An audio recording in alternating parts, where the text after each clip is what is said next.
Bonjour à tous, quel bonheur de vous revoir et de voir effectivement de nouveaux visages. Nous voilà réunis à nouveau dans ce magnifique endroit. J'aimerais juste refaire l'histoire du PBF, rapidement bien sûr. Lorsque nous avons porté cette idée, tout le monde nous a dit « c'est ridicule ». Réunir des entrepreneurs de 14 pays de la zone Pacifique pour parler business. Ensuite, on nous a dit « c'est dangereux ». Si personne ne vient, si on ne clôture pas le budget, s'il y a une invasion de sauterelles, et nanani, et nanana. Good luck for translate. Nanani, nanana.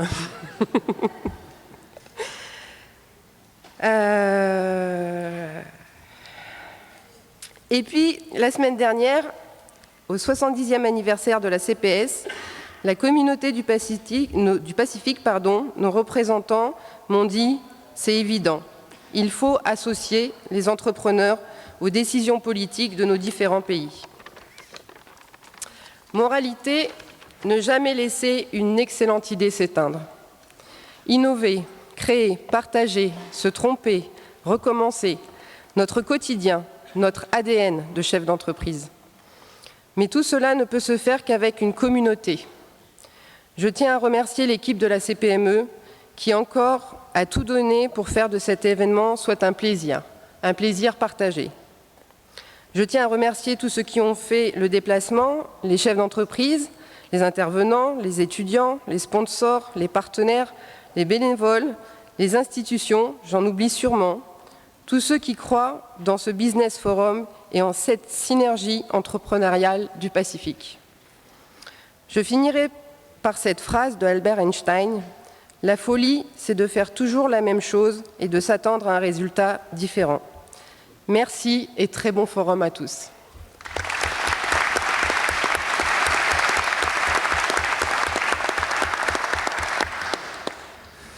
So now to start this Pacific Business Forum, I have the great pleasure to leave the floor to Mr. Idriss Aberkan. Thank you.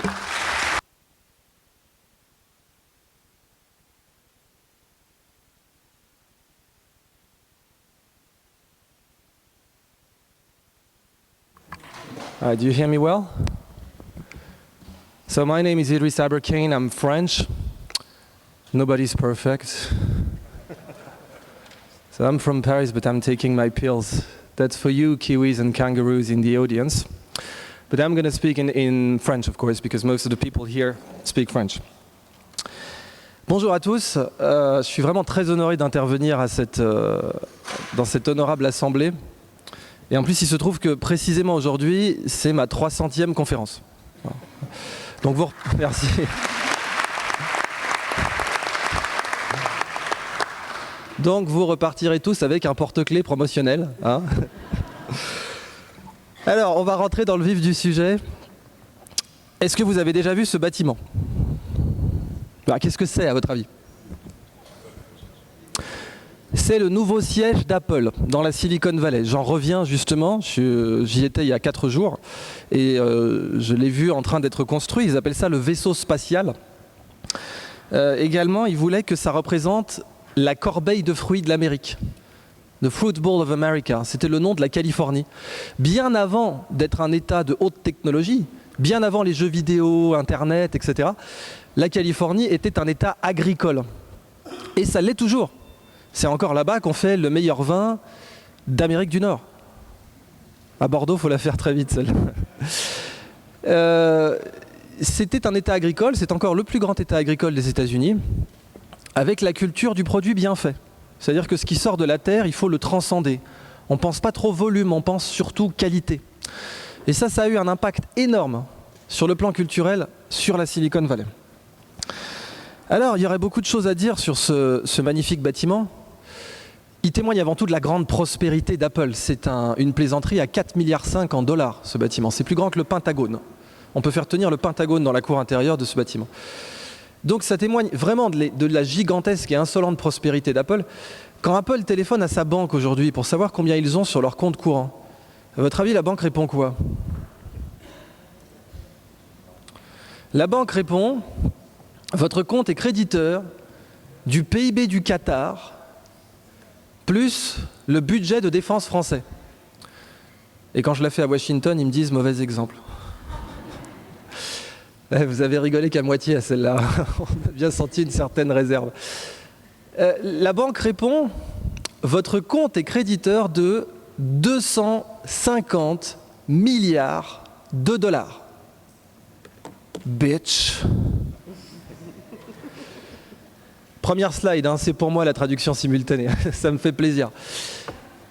Alors, comme vous le savez, Apple a été créé dans un garage et il n'y avait absolument aucune raison particulière à ce que toute cette prospérité émerge à cet endroit précis. En fait, la Silicon Valley, tout le monde l'attendait à Houston. Dans les années 60, tout le monde pensait que la Mecque des hautes technologies américaines serait à Houston, ce qui était logique, puisque c'était les centres de la NASA, et puis il y avait beaucoup d'argent du pétrole, donc beaucoup d'investissements disponibles. Et puis, bizarrement, c'est là-bas, à Cupertino, en tout cas entre San José et San Francisco, que la Silicon Valley a émergé. Alors, ça, c'est une inspiration du siège d'Apple. À votre avis, qu'est-ce que c'est ? C'est la ville de Bagdad. C'est la ville de Bagdad du temps de Charlemagne, ou du temps d'Is No Good, ça dépend de vos références après. Pour la traduction, c'est pour moi aussi. Vous allez prendre cher, hein. Deuxième slide. Si vous voulez, c'était Bagdad, c'était la Silicon Valley de l'époque. C'était vraiment la Silicon Valley de l'époque. C'est de là que vient le mot algorithme. Le mot algorithme vient de la latinisation du mathématicien arabe Al-Khwarizmi, qui a été latinisé en algorithmie. C'est de là que vient le mot algèbre. Aussi bizarre que ça puisse paraître, c'est aussi de là que vient le mot alcool. Et également, non, rigolez pas celle-là, c'est pas fait pour. Et c'est de là que vient le X dans les équations.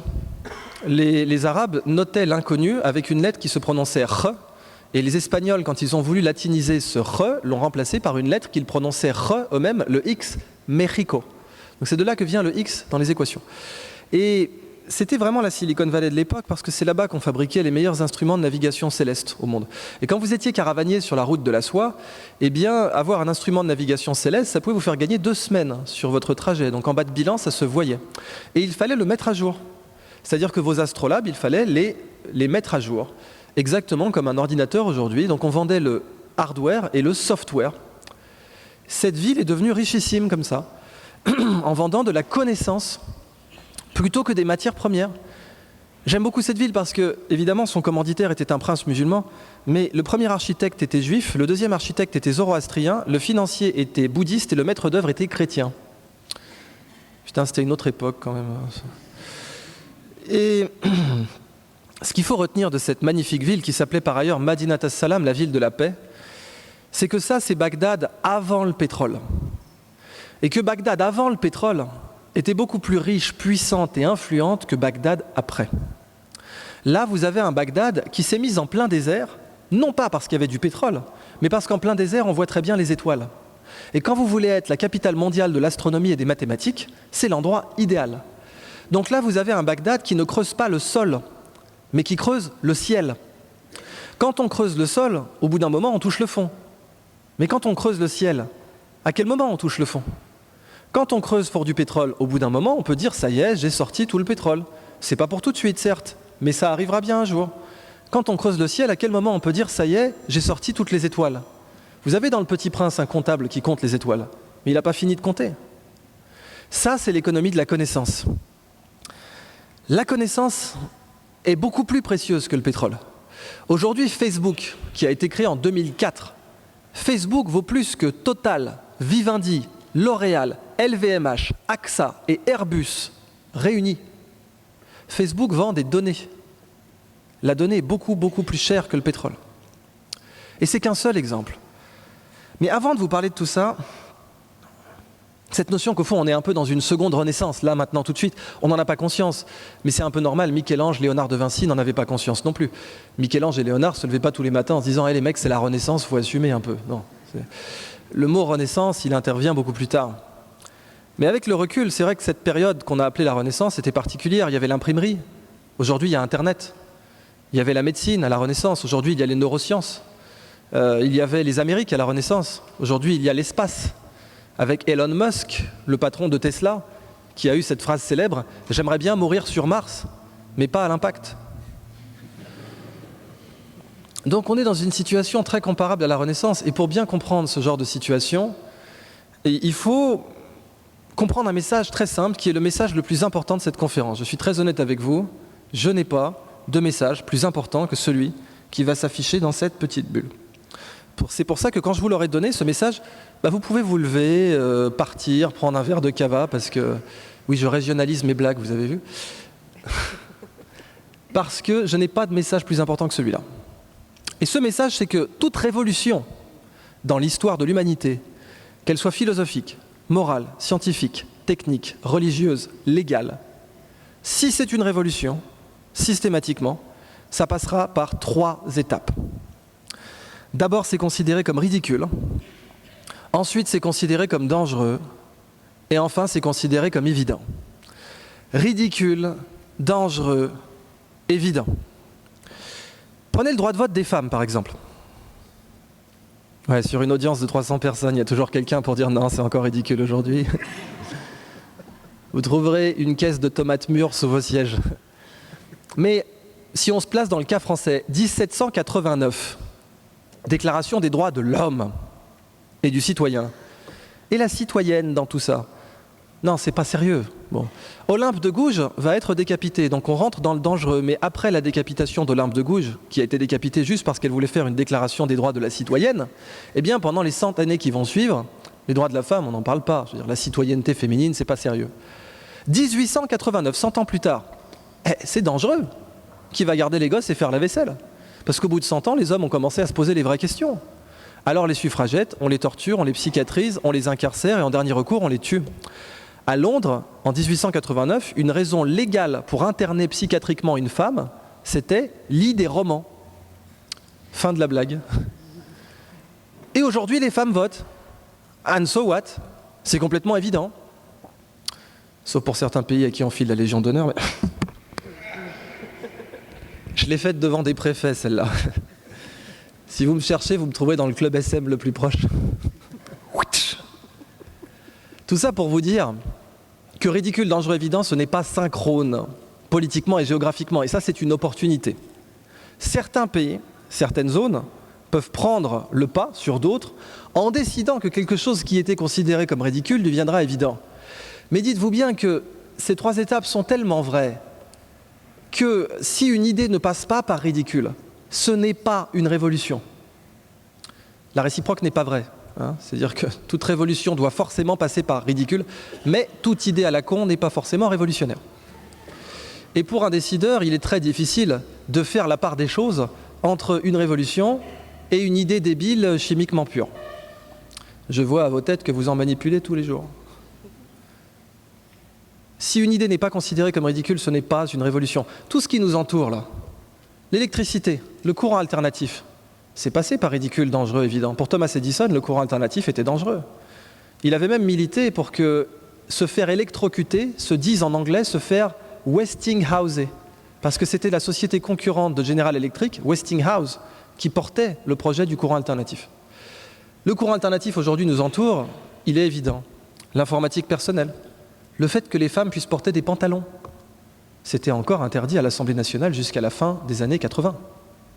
Nominalement, bien sûr, les députés françaises pouvaient porter des pantalons, mais dans le droit français, c'était encore là. Tout ce qui nous entoure et qui est révolutionnaire est passé par ridicule, dangereux, évident. Alors c'est très facile, évidemment, de regarder en rétrospective des choses qui sont évidentes aujourd'hui et de se dire « Ouh là là, nos ancêtres étaient idiots de voir ça comme ridicule ». Mais ce qui est difficile, c'est de considérer des idées qui sont ridicules aujourd'hui et de voir comment elles pourraient devenir évidentes. C'est là que l'effort intellectuel se situe. Et justement, je voudrais vous parler de ce genre d'idées. Alors, les soufis disent « le rubis est plus petit que la mine ». Ce à quoi j'ai envie de répondre « merci d'être venu ». Mais c'est vrai, le rubis c'est la révolution, et la mine, ce sont les idées débiles. Si vous voulez trouver des rubis sans mettre les mains dans la boue, il faut aller chez le bijoutier. Mais ce n'est pas vous qui allez capter la marge. Celui qui vous vend le rubis déjà bien taillé sur un petit coussin de satin brodé, c'est lui qui fait de l'argent sur le rubis, c'est pas vous. Celui qui va faire du vrai argent sur le rubis, c'est celui qui l'a sorti de la mine où il était indiscernable des autres cailloux. Les révolutions sont de cette nature. Pour trouver une révolution, il faut aller chercher dans les idées débiles et évidemment, toutes les pierres ne contiennent pas un rubis, toutes les idées débiles ne contiennent pas une révolution. Mais c'est là, c'est dans la mine des idées qui ont l'air stupides que l'on trouve les révolutions. Alors considérons une idée justement qui a l'air idiote. L'économie de la connaissance. Imaginez une économie dont la ressource est infinie.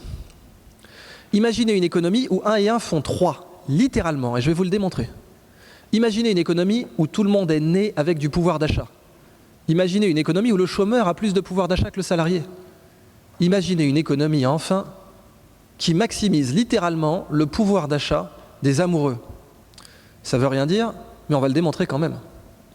Alors pour l'instant, ce que je vous raconte, c'est débile. Si j'entrais dans votre bureau, là, en vous disant, écoutez, j'ai une super théorie, c'est une théorie où il y a ressources infinies, et puis tout le monde a du pouvoir d'achat, et puis le chômeur a plus de pouvoir d'achat que le salarié, et puis on maximise le pouvoir d'achat des amoureux, vous me diriez, écoute, laisse-moi tranquille, j'ai du travail. Bon, tu fileras ton nom à la RH quand même, hein, dans le doute, mais c'est pas sérieux. Cela dit, là, j'ai 15 minutes un peu de votre temps pour cette partie-là, et donc je vais vous en convaincre que l'économie de la connaissance vérifie toutes ses propriétés. Pour commencer, l'économie de la connaissance, c'est pas du tout une mode, c'est pas du tout quelque chose de nouveau, c'est la plus ancienne. L'être humain échangeait des savoirs bien avant d'échanger des matières premières. L'être humain échangeait des savoirs bien avant de vendre des amphores d'huile d'olive ou de vin, ou même de frapper des monnaies, ou même de pratiquer le troc. Le feu, c'était un savoir. Et le feu, c'est avant Homo sapiens néanderthalensis. Donc c'est ancien. Avant le commerce, il y avait les échanges de connaissances. Et l'économie de la connaissance, elle a toujours été là. Il n'existe pas de transaction économique possible sans connaissance. À chaque fois qu'un échange est réalisé, il y a de la connaissance dans cet échange. Simplement, nous, les humains, on a en quelque sorte un cerveau de chimpanzé. C'est-à-dire qu'on voit avant tout le monde tangible. Notre cerveau voit d'abord le monde matériel, le monde tangible. Pourquoi ? Parce que c'est le monde tangible que l'on peut manger, ou qui peut nous manger. Donc notre cerveau, dans l'évolution, a avant tout évolué pour voir le monde matériel. Mais le monde immatériel existe. Simplement, ça représente un effort pour notre cerveau de se le représenter. C'est pour ça que l'art abstrait est plus difficile à regarder que l'art figuratif. L'art figuratif touche directement notre cerveau parce qu'il est concret. L'art abstrait demande un effort. L'économie de la connaissance, c'est pareil, c'est l'art abstrait de l'économie. Et comme l'art abstrait, elle a une valeur qui se chiffre en plusieurs dizaines de millions, et même plutôt en plusieurs centaines de milliards. Pourquoi faire de l'économie de la connaissance, pour commencer ? Eh bien parce que la connaissance, comme la connerie, elle est infinie. Pour la traduction, c'est pour moi. Knowledge just like bullshit is infinite. Et ça change tout parce que le pétrole, c'est pas infini. Le gaz naturel, c'est pas infini. La bauxite, le jus d'orange surgelé, les cascades de porc, les boisseaux de blé, c'est pas infini. Il n'existe rien de matériel et d'infini. Ça, c'est quelque chose de bien connu en physique, hein.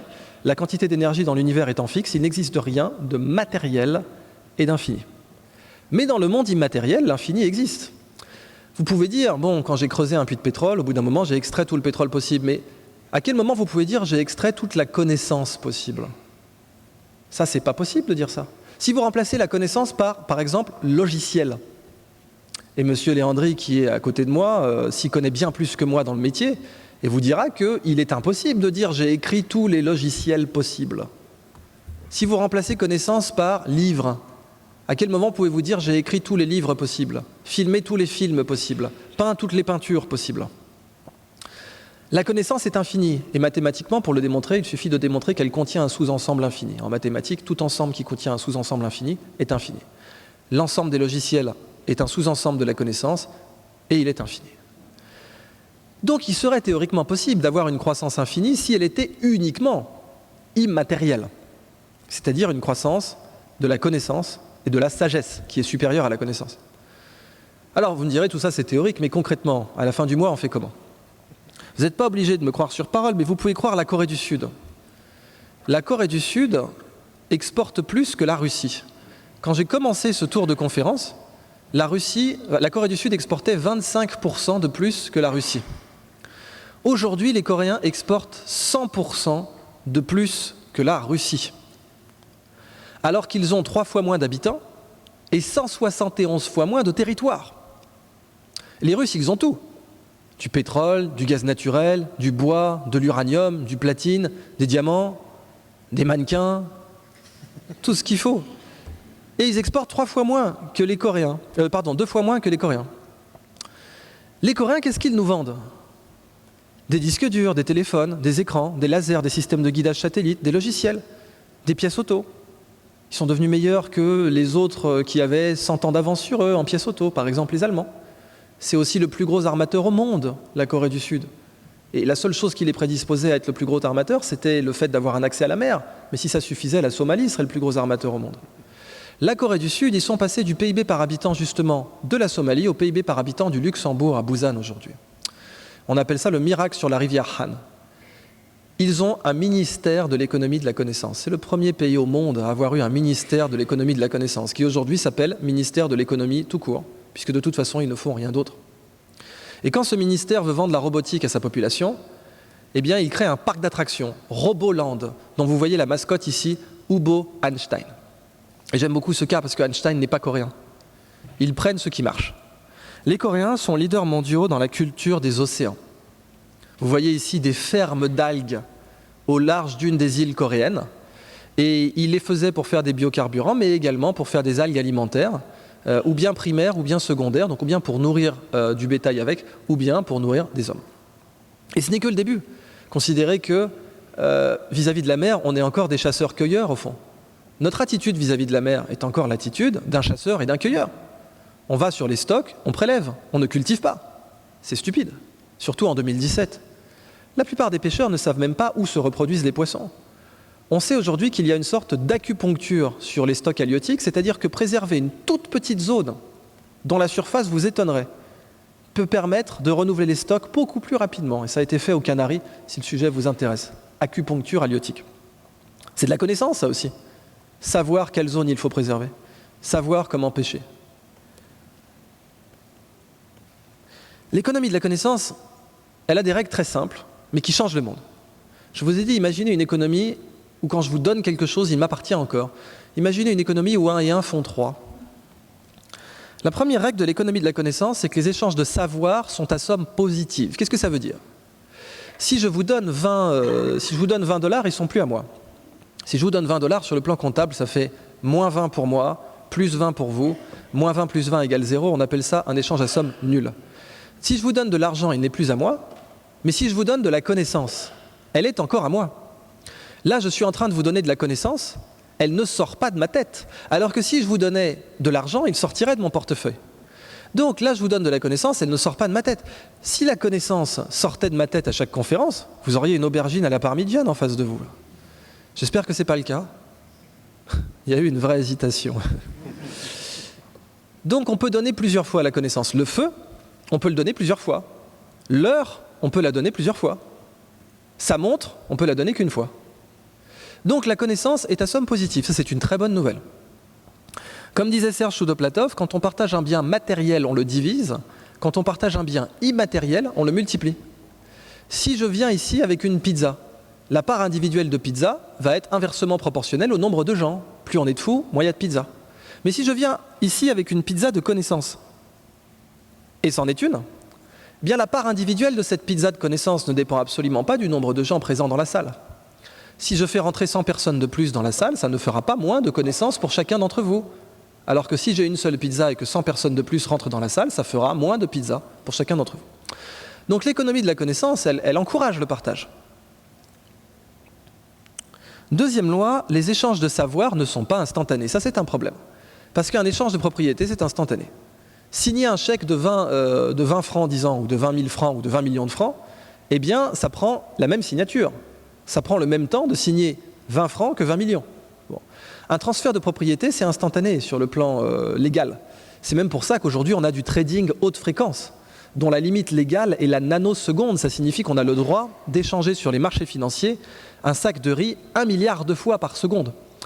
Mais cette conférence, je ne peux pas vous la donner en une nanoseconde, elle prend du temps. Le savoir de cette conférence, pour vous le transmettre, il faut du temps, contrairement à la propriété d'un bien. Donc les échanges de savoir ne sont pas instantanés. Alors, Winston Churchill disait « Le pessimiste, c'est celui qui voit un problème dans chaque opportunité. L'optimiste, c'est celui qui voit une opportunité dans chaque problème. » Le fait que la connaissance prenne du temps à transférer représente une opportunité.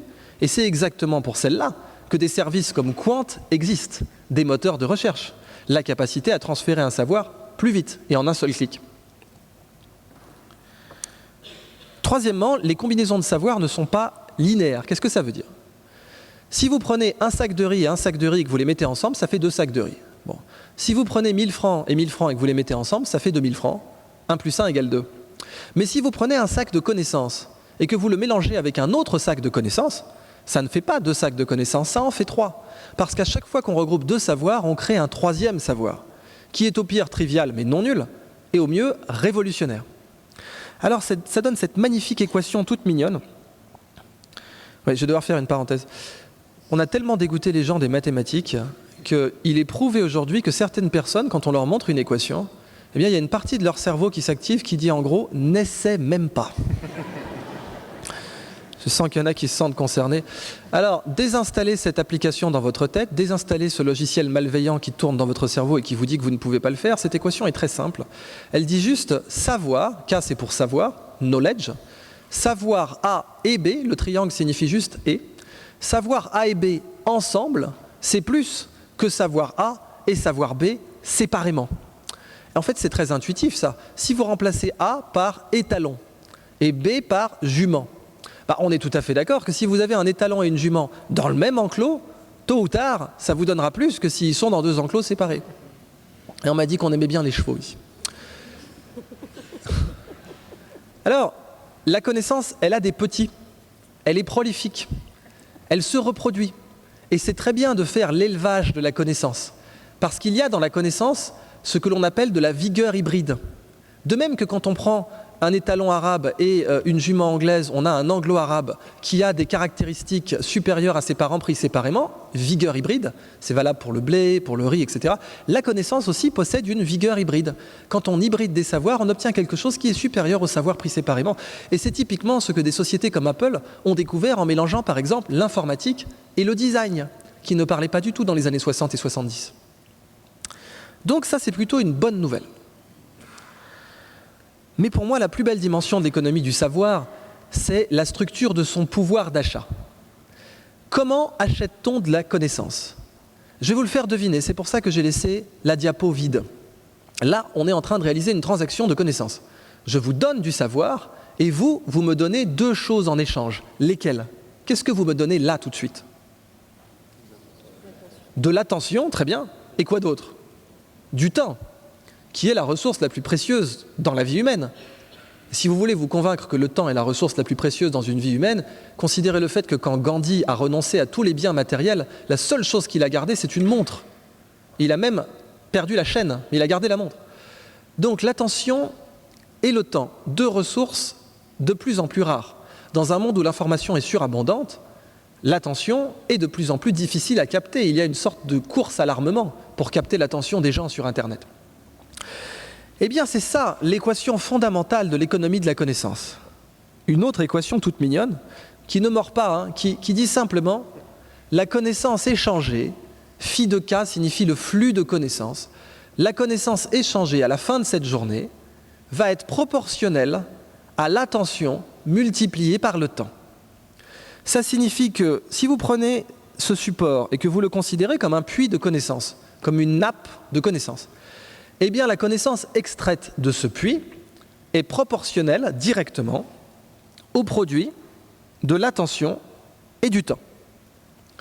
Alors cette équation n'est pas parfaite, elle a des limites, elle ne prend pas en compte l'expérience, elle ne prend pas en compte la consolidation, elle ne prend pas en compte le fait que parfois la connaissance résonne avec la connaissance que l'on a déjà, résonne parfois négativement, parfois positivement, parfois quand on apprend quelque chose, ça détruit de la connaissance que l'on avait. Parfois, quand on apprend, ça résonne, etc. C'est une équation dite naïve, mais elle est très pratique. Pourquoi un produit? Pourquoi A fois T? Parce que le produit en mathématiques a une propriété fondamentale qui est la contagion du zéro. C'est-à-dire que si vous faites A fois B fois C fois D jusqu'à Z, et qu'une des lettres vaut 0, le tout vaudra 0. Contagion du zéro. Il n'y a que le produit qui vérifie cette propriété en mathématiques. Et c'est pour ça que je l'ai voulu dans cette équation.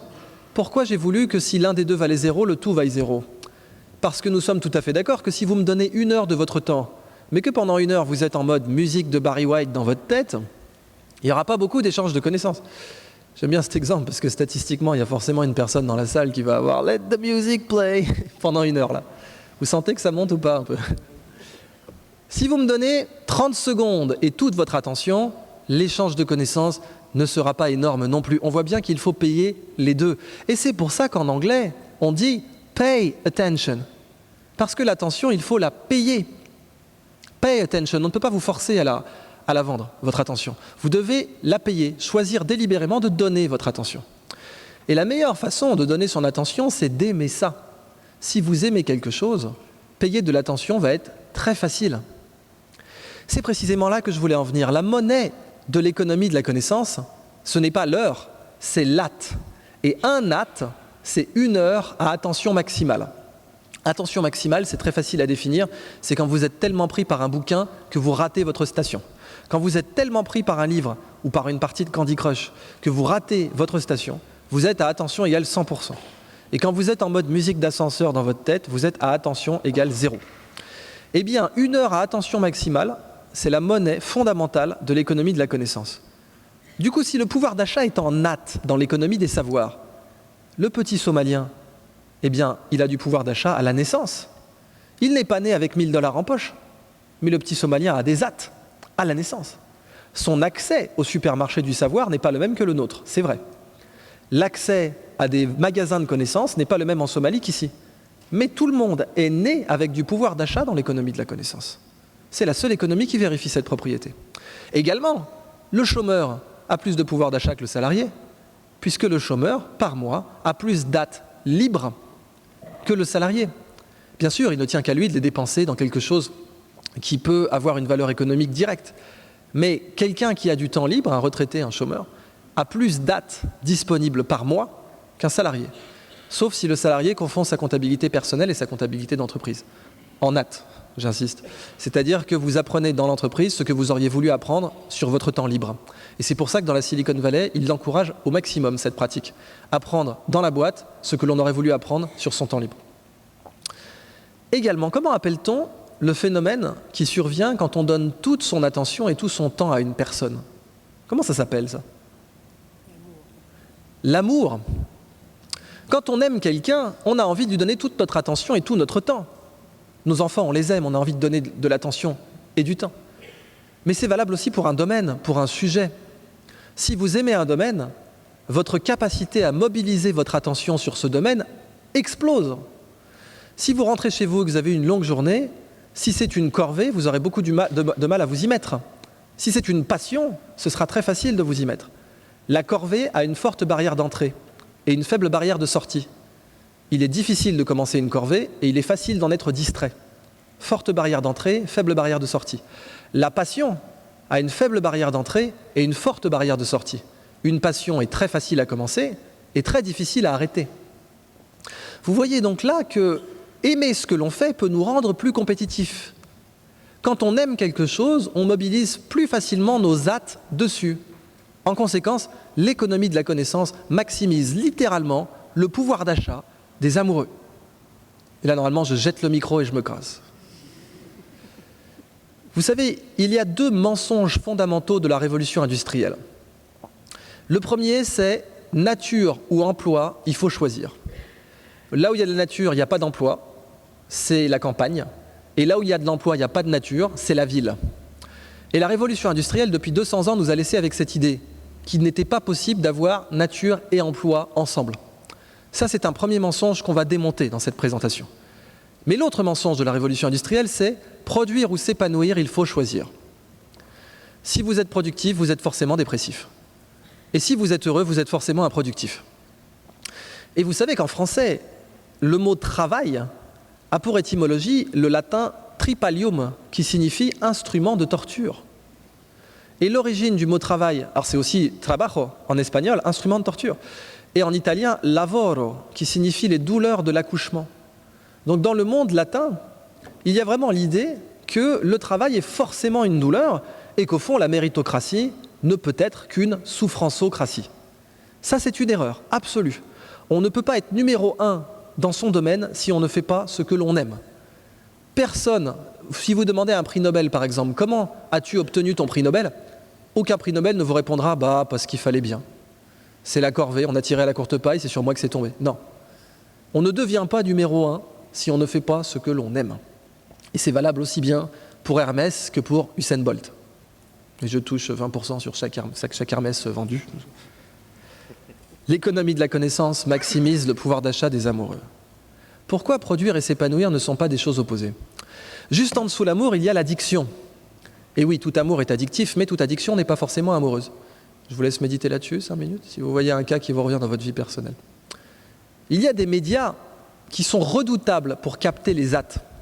Et ces médias, ce sont les jeux. Pas que les jeux vidéo d'ailleurs. Bien avant les jeux vidéo, les Grecs savaient que quand ils voulaient avoir la paix, ils faisaient les Jeux Olympiques. Tout le monde regardait, ça captait l'attention et le temps des grandes cités grecques, et ils avaient la paix. Les Romains, quand ils voulaient avoir la paix dans la cité, faisaient les Jeux du cirque. Tout le monde regardait, ça captait l'attention et le temps de la foule, et on avait la paix. Encore aujourd'hui, on est bien d'accord que quand une chaîne de télévision veut vendre un encart publicitaire, elle ne met pas un cours au Collège de France. Elle met des jeux. Ou bien des jeux télévisés, ou bien du football, qui est un jeu. On est tout aussi d'accord qu'une finale de Coupe du Monde de football va capter beaucoup plus d'attention et de temps en une fois que tout le monde universitaire en 10 ans. Et c'est pour ça que Karim Benzema est beaucoup mieux payé que moi. Rigolez pas, c'est pas censé être drôle. D'ailleurs, si on était des extraterrestres et qu'on débarquait sur Terre, on serait obligé de reconnaître que sur le plan architectural, il est tout à fait logique de construire des stades de 80 000 personnes, mais que personne n'a encore construit un amphithéâtre de 80 000 personnes. Parce que ça n'aurait aucun sens sur le plan économique ou même architectural. Réunir 80 000 personnes pour une conférence universitaire, ça n'est encore jamais arrivé, sauf sur Internet. Mais le football réunit encore plus de gens sur Internet que les universitaires. Donc vous voyez qu'un jeu, spontanément, permet de mobiliser beaucoup d'attention et beaucoup de temps. Une énorme quantité, en fait. Tellement énorme que dans le cas du jeu vidéo, on peut se poser des questions. Je vous présente World of Warcraft, un jeu qui mobilise tellement d'attention que des gens font des concours de déguisement en World of Warcraft. Voici la demoiselle qui avait gagné le concours en 2014. Et je crois que le prix était supérieur à 200 000 €. World of Warcraft est un jeu... je suis désolé, j'ai mal cadré. Le chiffre que vous voyez là, j'aurais voulu vous le faire deviner. C'est le nombre d'heures qui ont été passées sur World of Warcraft depuis 2004. Si on compte toutes les heures qui ont été consommées sur ce jeu vidéo depuis 2004, de 2004 à 2014 précisément, cela vous fait 7 millions d'années. L'âge de l'humanité, c'est 300 000 ans. Ça signifie que le jeu vidéo, si la connaissance est le nouveau pétrole, le jeu vidéo est le nouveau pipeline. Alors vous allez me dire, oui, mais on ne peut pas mettre sur son CV qu'on a joué à World of Warcraft 7 millions. En fait, détrompez-vous. Harvard a une équipe officielle de joueurs de jeux vidéo. L'université d'Harvard a une équipe officielle de joueurs de jeux vidéo. Google recrute des joueurs professionnels. Il existe des joueurs professionnels de jeux vidéo sur des compétitions mondiales dont le prix peut excéder les 6 millions de dollars. Et ces joueurs professionnels sont recrutés par Google pour leur apprendre à les battre. Car Google sait battre un joueur de Go, mais Google ne sait pas battre un joueur de jeux vidéo professionnel. Pour une raison mathématique très simple. Jouer à StarCraft 2, par exemple, un jeu qui vient du même studio que celui-là, est beaucoup plus compliqué mathématiquement que de jouer au jeu de Go. Beaucoup plus compliqué. La complexité mathématique, ce sont les degrés de liberté. Le jeu d'échecs présente 10 puissance 120 parties possibles, c'est-à-dire 1 et 120 zéros derrière. Le jeu de Go présente 10 puissance 800 parties possibles, 1 et 800 zéros derrière. Mais Google arrive à battre les meilleurs joueurs humains de Go. Le jeu vidéo, StarCraft 2 en l'occurrence, une partie typique dure 30 minutes et un joueur professionnel a 200 actions par minute et il a 50 actions possibles à chaque action. Ce qui vous fait donc 50 puissance 200 fois 50 actions possibles et 30 minutes. Ouais, ça vous fait 50 puissance 30 fois 200. 50 puissance 30 fois 200. Actions possibles, parties possibles. C'est pour ça que Google recrute des joueurs de jeux vidéo pour former son intelligence artificielle en leur offrant des salaires de footballeurs. Donc demain, il y a des gens qui mettront sur leur CV « Je suis un joueur professionnel de jeux vidéo ». C'est ridicule comme idée, non? Vous savez qu'on a fait le test, il existe un type de chirurgie, on appelle ça la chirurgie laparoscopique. C'est une chirurgie qui se pratique avec des manettes et un écran. Manette, écran, il n'a pas fallu longtemps avant qu'un interne pose la question « Est-ce que les médecins qui jouent aux jeux vidéo ne seraient pas plus performants par hasard ?» On a fait le test. Les médecins qui jouent aux jeux vidéo sont 35% plus performants sur cette chirurgie, à tel point que l'étude conclut, si vous devez passer une chirurgie laparoscopique, demandez à votre médecin s'il joue aux jeux vidéo. Et Nintendo au Japon a breveté un petit jeu pour entraîner les chefs de service qui n'ont pas que ça à faire de jouer avant leur entrée au bloc. Donc vous voyez, ridicule, dangereux, évident. Le jeu vidéo a plus de vertus cachées qu'on ne pourrait le croire. Ces bébés tigres, par exemple, alors oui, c'est un peu le moment Hello Kitty de ma présentation. Mais bon, vous êtes au Pacific Business Forum, vous n'avez pas de cœur, donc j'ai bien vu que non. Oh, c'est mignon, non. D'ailleurs, la meilleure réflexion que j'ai eue sur cette image de la part d'entrepreneurs français, c'était « Elle est belle la chaîne ». Test de Rorschach pour créateurs de PME. Alors, ces bébés tigres, ils sont là pour signaler deux messages importants. Le premier, c'est que ce qui est mignon s'adopte plus facilement. Si vous voulez faire adopter une révolution, vous avez intérêt à faire qu'elle soit mignonne. Si une révolution n'est pas mignonne, elle sera rejetée parce qu'elle sera vue comme dangereuse. Il ne suffit pas que votre produit marche. Si vous êtes dans les produits innovants, il ne suffit pas que le produit marche. Il faut qu'en plus il soit mignon. Si le produit marche, il n'est pas ridicule, ça c'est vrai. Mais s'il n'est pas ridicule, alors il est dangereux. Et donc pour qu'une révolution soit adoptée, il faut qu'elle soit mignonne. Et aujourd'hui, la société technologique qui sait le mieux mignoniser en quelque sorte, cutify, il y a un mot en anglais, cutify, mignoniser, la technologie, c'est Apple. Apple est la société au monde qui sait le mieux rendre une technologie mignonne, leur montre par exemple. Et quelqu'un qui sait rendre une révolution mignonne, il est milliardaire. Ça, c'est la première leçon de ces bébés tigres. La deuxième leçon, c'est que pour eux, jouer, c'est vital. S'ils ne jouent pas, ils vont mourir. Ils ne sauront pas se reproduire, ils ne sauront pas défendre leur territoire, ils ne sauront pas chasser, ils vont mourir. Pour eux, jouer, c'est sérieux. Vous savez, la nature, elle ne fait pas de cadeaux. La nature est un poil plus sélective que l'admission à Harvard ou à Polytechnique. Dans la nature, si vous échouez, vous êtes mort. C'est pas vous revenez l'année prochaine, vous êtes mort. Donc la nature, quand elle sélectionne un comportement d'apprentissage, c'est parce que ça marche. Si ces bébés tigres jouent en pleine jungle, c'est parce que ça marche, pour leur apprendre les comportements les plus essentiels. Et on sait dans la nature que tous les mammifères jouent pour apprendre. Tous. Et on sait même en sciences cognitives que plus un organisme est intelligent, plus il joue. Alors évidemment, une corrélation n'est pas forcément un lien de cause à effet, mais il a été démontré que le lien de cause à effet existe. Les corbeaux jouent, les perroquets jouent, les dauphins jouent, les girafes jouent, les tigres, les lions jouent, les chiens jouent. Plus un animal est intelligent dans la nature, plus il joue. La nature, en 4 milliards d'années d'évolution, a sélectionné le comportement de jeu comme le comportement d'apprentissage le plus efficace. Et nous l'avons exclu. Libre à nous de nous penser plus malins que la nature. On verra tout à l'heure que, en tout cas moi, j'en crois pas une seule seconde, le fait que l'humanité soit plus maligne que la nature. Jouer, c'est sain. Et c'est ça l'idée, qu'on peut éliminer la notion que le travail est forcément une souffrance. J'aime beaucoup ce petit oiseau. Je crois qu'on le trouve en Nouvelle-Zélande, en Australie et en Papouasie-Nouvelle-Guinée. Et ce petit oiseau, quand il est amoureux, il va faire un nid très élaboré. Alors cet oiseau en fait a une plume bleue, le mâle a une plume bleue sur l'épaule, on ne la voit pas là, on l'appelle l'oiseau jardinier satiné, et cette plume bleue est un déterminant de masculinité dans l'espèce, donc c'est viril. Et donc il va amplifier sa plume bleue en mettant du bleu partout autour du nid. Notez que cette amplification artificielle de la virilité existe aussi chez l'humain. Vous vous demandez vraiment comment je vais enchaîner là-dessus. C'est pas du tout ce que vous croyez. Le costume, le secret de l'adoption du costume et de la veste de costume et son succès, et vous savez que c'est un vêtement qui a très peu évolué depuis 150 ans, eh bien vient des épaulettes qui sont en mousse, hein, c'est du plastique, hein, c'est un Wonder Bra pour homme concrètement. Vous verrez plus jamais une veste de costume de la même façon.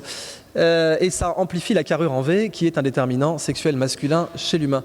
Cet oiseau fait la même chose en mettant donc du bleu partout. Alors, signe des temps, avant il mettait des fleurs, maintenant il met des capuchons de stylo et des bouchons de bouteille. Mais le bouchon de bouteille montre qu'il est très intelligent car il arrive à le dévisser.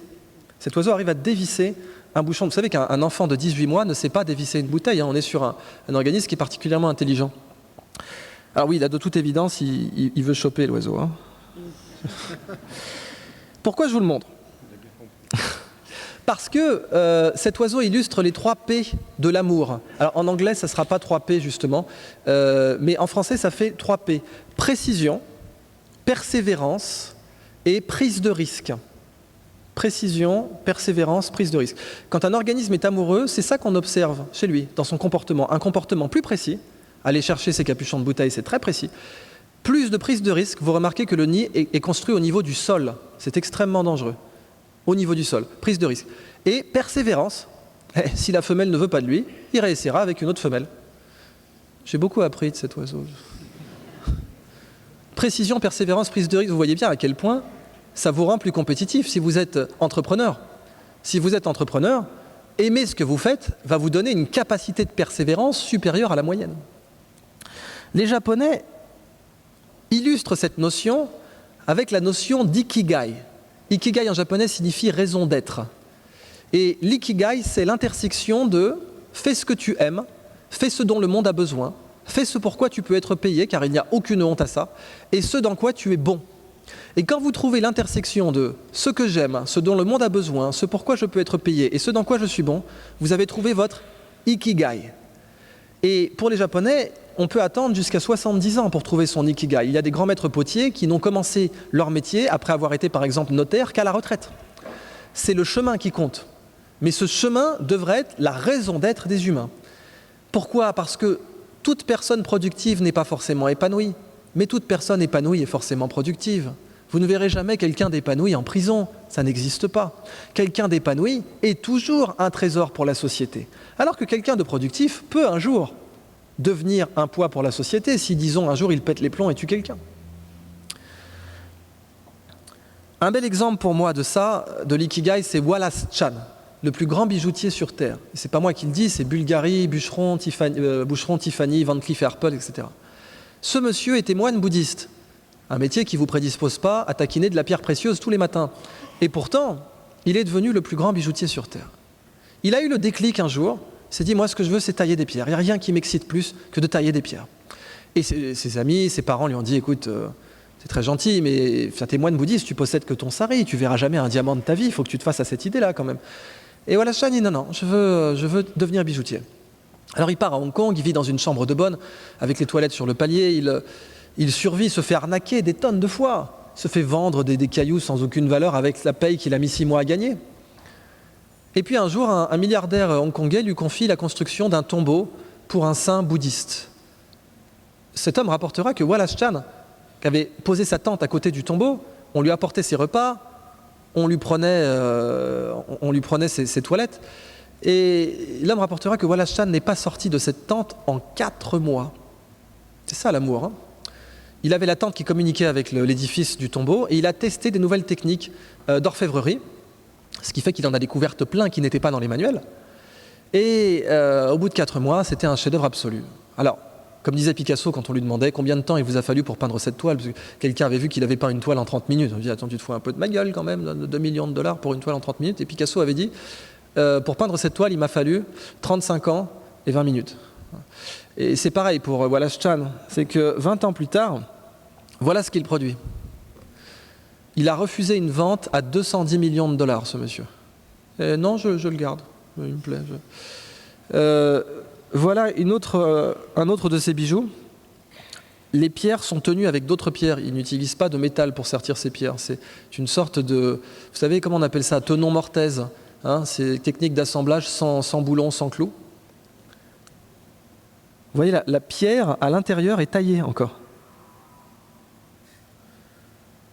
Et ce type de coupe qui s'appelle la Wallace Cut, qu'il a inventé pour représenter un portrait à l'intérieur d'une aigue marine. Eh bien, pour moi, Wallace Chan, vous voyez d'ailleurs l'inspiration du vivant, et ça va nous permettre d'enchaîner avec le biomimétisme. Et Wallace Chan, pour moi, c'est l'équivalent humain de lui. C'est-à-dire que là, quand vous êtes sur un cerveau humain dopé à l'amour, on ne parle plus de capuchon de stylo, on parle plus. Donc là, vous entrez dans une autre catégorie. Là. Et Wallace Chan, c'est l'équivalent humain de ce petit oiseau. Et vous comprenez bien sûr que la valeur économique de cette personne est extraordinaire, mais son épanouissement est extraordinaire aussi. On parle de quelqu'un qui ne prend pas de vacances. On lui demande, tu prends des vacances ? Ah oui, oui, une fois j'en ai prise en 1973. Et puis je m'emmerdais, bien sûr. Alors, j'étais là sur la plage avec ma pina colada, puis je me suis dit, bon, moi, ce qui m'intéresse, c'est de tailler des pierres, quoi. Donc, je suis reparti, et puis je refais mon boulot, parce que pour moi, mon travail, c'est mes vacances. Voilà la grande leçon de la nature. Produire ou s'épanouir, il n'y a plus besoin de choisir. Mais la nature a une deuxième leçon essentielle. Beaucoup plus courte que tout ce que je vous ai présenté. La première partie était la plus abstraite, elle est beaucoup plus longue que les deux autres parties prises séparément. Parce que les autres parties sont plus concrètes. Ma deuxième histoire, c'est imaginer qu'on ait vécu pendant des générations dans une salle un peu comme celle-là, et que dans cette salle, il y avait des étagères avec des briques dessus, qui brûlaient très bien. Alors ces briques, on avait pris l'habitude de les brûler pour se chauffer l'hiver. Et puis, imaginez qu'un jour, on se réveille, et qu'on se rende compte que la salle dans laquelle on était, en fait, c'était une bibliothèque. Et que du coup, les briques qu'on brûlait, c'était des livres. Ça brûle très bien les livres, mais c'est pas fait pour ça. Alors on se précipite sur le feu et on tape sur les pages, on essaie de sortir et de sauver ce qui peut l'être. Et là, maintenant qu'on sait lire, on se rend compte que c'était les croquis de Léonard de Vinci, en fait. C'était une valeur artistique, technologique, financière, intellectuelle, extraordinaire, architecturale, ce que vous voulez. Mais on a brûlé la moitié. À votre avis, qu'est-ce que c'est que cette bibliothèque dont je vous parle, dont on a brûlé les livres au lieu de les lire? La nature est une bibliothèque, pleine de solutions extraordinairement innovantes. Mais encore une fois, n'oubliez pas que nous avons un cerveau de chimpanzé. Un chimpanzé, vous lui donnez un livre, il le verra comme un objet matériel. Un chimpanzé, pour lui, un livre est un objet matériel. C'est un objet qui peut tomber, qui peut servir à caler quelque chose. Pour nous, un livre, c'est un objet intellectuel. Où est la valeur dans un livre? Dans le papier ou dans les lettres? Elle est clairement dans les lettres. On peut avoir un livre sans papier aujourd'hui. Il y a du PDF, ou il y a la tradition orale. On peut transmettre un livre oralement. Mais un livre sans lettres, c'est pas possible. Les lettres d'un livre sont immatérielles. Le papier d'un livre, il est matériel. Si vous voyez un livre comme un gisement de papier, vous allez devoir le détruire. Si vous voyez un livre comme un gisement de lettres, vous allez le protéger. Exploiter le livre va le protéger. Si les livres de l'Antiquité nous sont parvenus, c'est par leurs lettres, c'est pas par leur argile, ou par leur cire, ou même par leur papyrus, c'est par leurs lettres. La nature est une bibliothèque. Et il faut la voir comme un livre qu'il faut lire plutôt que de le brûler, pas parce que c'est bien, mais parce que c'est rentable. Je vais rentrer dans le vif du sujet. J'ai commencé par la Silicon Valley, qui est l'endroit au monde où on fabrique les meilleures puces électroniques, supposément. Eh bien, en fait, non. Ça, c'est du silicium. Il y en a dans l'air que nous respirons, là. C'est une diatomée, un micro-organisme marin. Son squelette est en verre. Le verre, c'est de l'oxyde de silicium. Aujourd'hui, on arrive à faire du verre conducteur. Donc, pour simplifier, on va dire que ceci est du silicium pur. Il y en a dans l'air. On en respire. Quand la nature imprime du silicium, ça ressemble à ça. Quand nous imprimons du silicium, ça ressemble à ça. Vous voyez où je veux en venir? Ça, c'est la mémoire de mon iPad, vue au microscope. Pour fabriquer ça, l'usine coûte 3,5 milliards de dollars. C'est une industrie extrêmement cash-intensive, comme on dit. Et elle va être polluante. Et voilà ce qu'elle va produire. La nature produit ça. Beaucoup plus efficace, beaucoup plus beau, en beaucoup plus gros volume. La nature nous met toujours deux claques. La première claque, c'est « mon produit est meilleur que le tien ». Si vous alliez à Las Vegas, le Consumer Electronics Show, la mecque des fabricants d'électronique, et vous disiez « j'ai ça, moi je peux produire ça », l'action Intel, le lendemain, s'effondrerait. Ou Intel vous rachète, ou ils sont morts. Mais ça, c'est la première claque. Mais la deuxième claque, c'est « ah, au fait, je t'ai pas dit, je l'ai fabriqué dans un verre d'eau, en fait, ça ». C'est-à-dire qu'au lieu d'avoir une usine à 3 milliards, j'ai produit ça dans un verre d'eau. Et ça, c'est la deuxième claque. Procédé. Produit, procédé. Ce sont les deux domaines sur lesquels la nature nous bat en permanence. Pourquoi? Parce que la nature, c'est 4 milliards d'années de recherche et développement. Il viendrait à l'idée de personne de brûler le siège d'Apple. Apple, c'est 40 ans de recherche et développement. Ça se respecte, 40 ans de recherche et développement. La nature, c'est 4 milliards d'années. Évidemment que ces solutions sont brillantes. Elles le sont tellement qu'on ne sait pas les refaire. Donc vous, par exemple, si je vous avais dit que vous aviez un fabricant de semi-conducteurs sur l'île, Vous ne m'auriez pas cru? Vous n'avez pas un fabricant de semi-conducteurs sur l'île, vous avez le meilleur au monde. La nature est high-tech, elle est tellement high-tech que nous ne savons pas la refaire. On ne sait pas recopier la nature aujourd'hui. On sait copier quelques aspects de la nature, mais fabriquer de la nature à partir de rien, nous ne savons pas le faire. Prenez le cas de la Tour Eiffel. La Tour Eiffel, en fait, est plus légère que le cylindre d'air qui la contient. C'est-à-dire que si vous prenez le cylindre d'air qui va de la base de la Tour Eiffel jusqu'au sommet, ce volume d'air a un poids supérieur à la tour elle-même. Et cette performance architecturale a été rendue possible parce que l'ingénieur en chef de Gustave Eiffel avait étudié la structure de l'os humain, qui est extrêmement légère et résistante elle aussi. En fait, le principe général de la nature, c'est que la matière est chère et la forme n'est pas chère. Pourquoi la matière est chère? Parce que la matière, vous allez devoir la porter avec vous toute votre vie. Donc si vous arrivez à économiser quelques grammes, eh bien c'est des grammes multipliés par votre durée de vie. Et donc là, vous voyez des poutres, par exemple, qui ont une résistance égale avec de moins en moins de matériaux. La première poutre, c'est 100% de matériaux, vous voyez ici. La deuxième, elle est de section ronde, c'est 82%. L'autre, elle est de section ronde vide, 20%. L'autre, de section dioptre, comme une lentille, est vide, 14%. L'autre, section lentille tressée, 5%. Et la dernière, 2%. Vous remarquerez que cette forme-là, c'est une forme typiquement végétale, qu'on retrouve dans énormément de plantes, notamment les lys et les... je ne sais pas comment on dit, water lily. Voilà, les nymphéas, les nénuphars, merci, voilà, les nénuphars. Voilà, les nénuphars, on va typiquement retrouver ce genre de forme. La nature est une bibliothèque. Lisons-la au lieu de la brûler, pas parce que c'est bien, mais parce que c'est beaucoup plus rentable. Si vous avez hérité d'une bibliothèque de votre grand-père, la meilleure façon de faire de l'argent avec, c'est pas de la vendre au kilo. Si vous avez hérité une bibliothèque de votre grand-père, la façon intelligente de faire de l'argent avec, c'est déjà de la faire expertiser. C'est la base. Vous vendez un jour un livre, vous le vendez, disons, 15$. Et puis ensuite, il y a un expert qui arrive qui vous dit « Oui, mais là, le livre que vous avez vendu, en fait, c'est une édition originale des Fleurs du Mal, ça coûte 15 000. » Ah oui, mais il est déjà vendu, c'est dommage. La nature, c'est exactement ce que nous en avons fait. Quand on éteint une espèce, quand on détruit de la biodiversité, on vend un livre pour 15€. Et peut-être qu'en fait, ce livre en valait 15 000 ou 15 millions. Donc, d'abord, il faut faire expertiser la bibliothèque, première chose. Ensuite, la façon idéale de faire de l'argent avec, si vous voulez, vous, que la bibliothèque dont vous avez hérité fasse de l'argent pour votre famille, pas que pour vous-même, pour votre famille, sur 10 générations. Quel est le meilleur business model?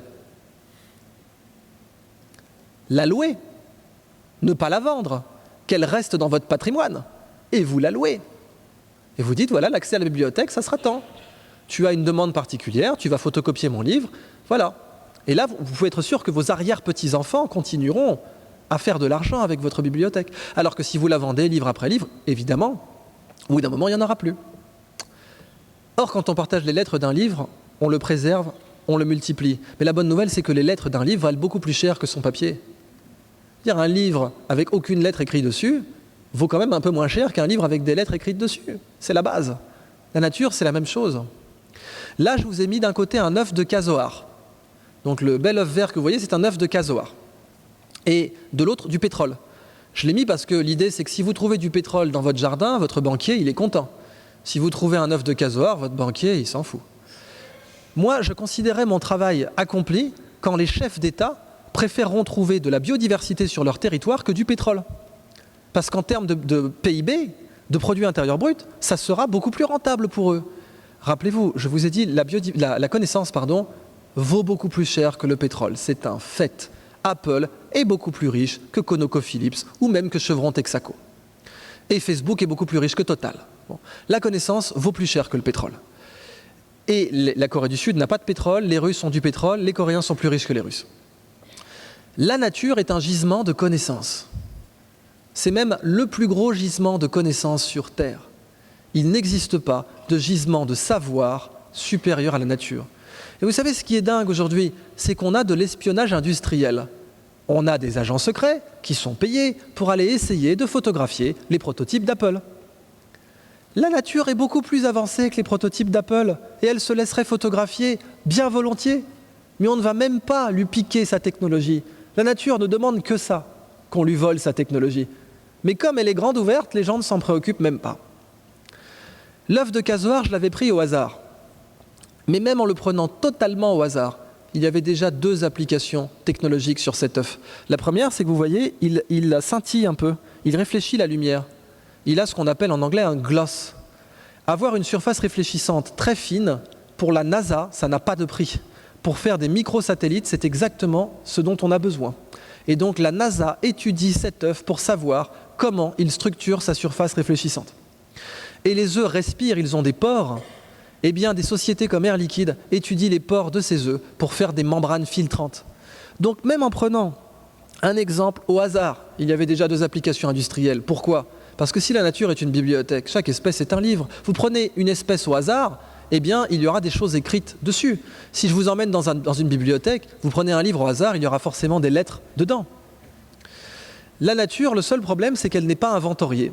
C'est-à-dire qu'on sait qu'il y a la bibliothèque, mais on ne sait pas, en entrant dans la bibliothèque, quel livre va résoudre quel problème. Quand vous entrez dans une bibliothèque, il y a des cotes. Donc vous savez que là, c'est le rayon médecine et là, c'est le rayon biochimie. Mais dans la nature, vous ne savez pas. Où est le rayon architecture? Où est le rayon organisation? Par exemple, Samsung étudie cette petite sèche. À votre avis, pourquoi? Eh bien, parce que c'est le meilleur écran connu sur Terre. On ne connaît pas d'écran plus performant que cette sèche. C'est un écran 8K qui s'auto-répare et qui est flexible et qui consomme très peu d'énergie. Donc, vous avez vraiment le meilleur écran connu sur Terre. Et évidemment, vous devez imaginer que c'est une sorte d'examen, parce que la compétition économique internationale, c'est ça. C'est un examen, c'est un devoir sur table. Vous avez Apple, vous avez Microsoft, vous avez Google, qui sont tous là devant un examen qui est les nouveaux écrans dissertés. Vous avez 10 ans. Donc faites-moi une belle copie d'examen sur les nouveaux écrans. Et le sujet est très dur. Alors, vous avez l'élève Apple qui planche puis qui galère. Vous avez l'élève Samsung qui, lui, il va réussir son examen parce que dans sa poche, il a la petite sèche qui lui donne toutes les réponses. C'est donc une anti-sèche.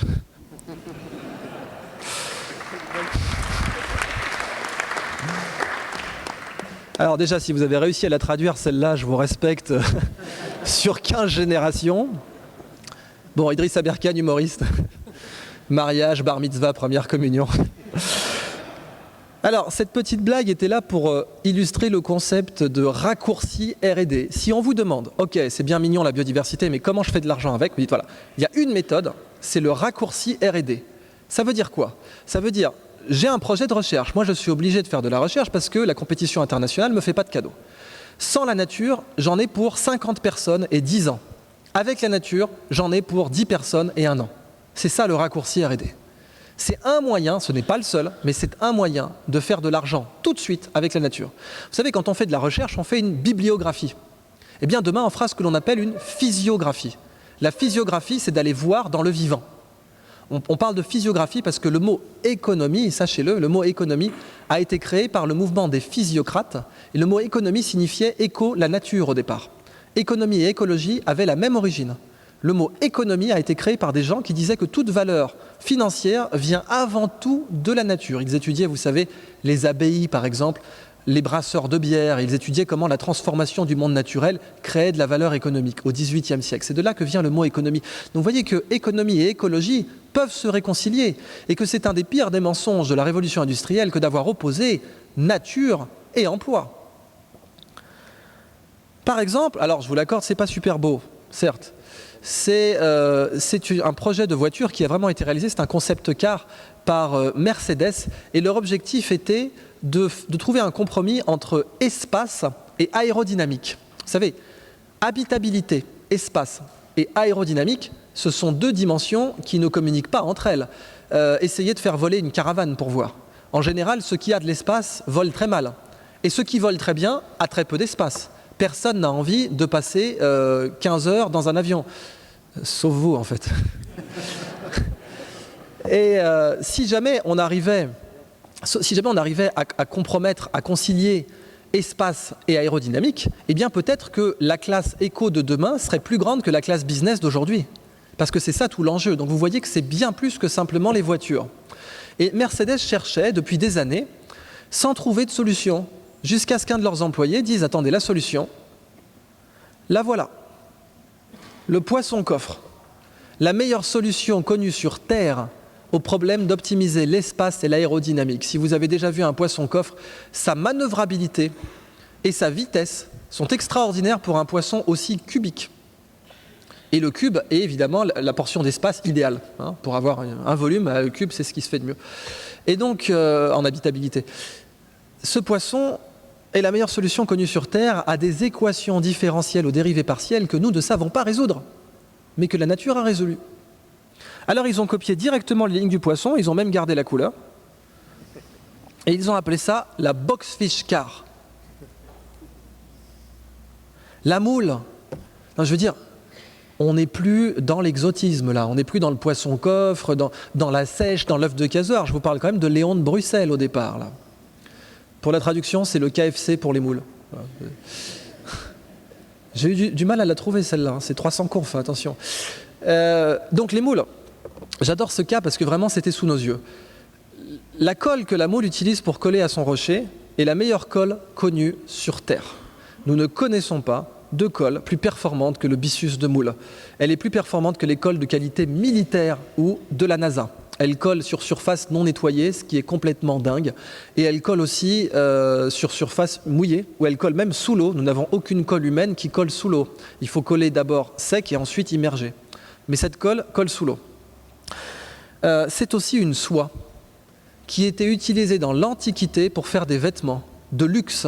On pense que Cléopâtre en a porté. Et certains archéologues considèrent même que le mythe de la toison d'or aurait été un vêtement en byssus de moule, car quand on le laisse à l'air libre, il devient doré.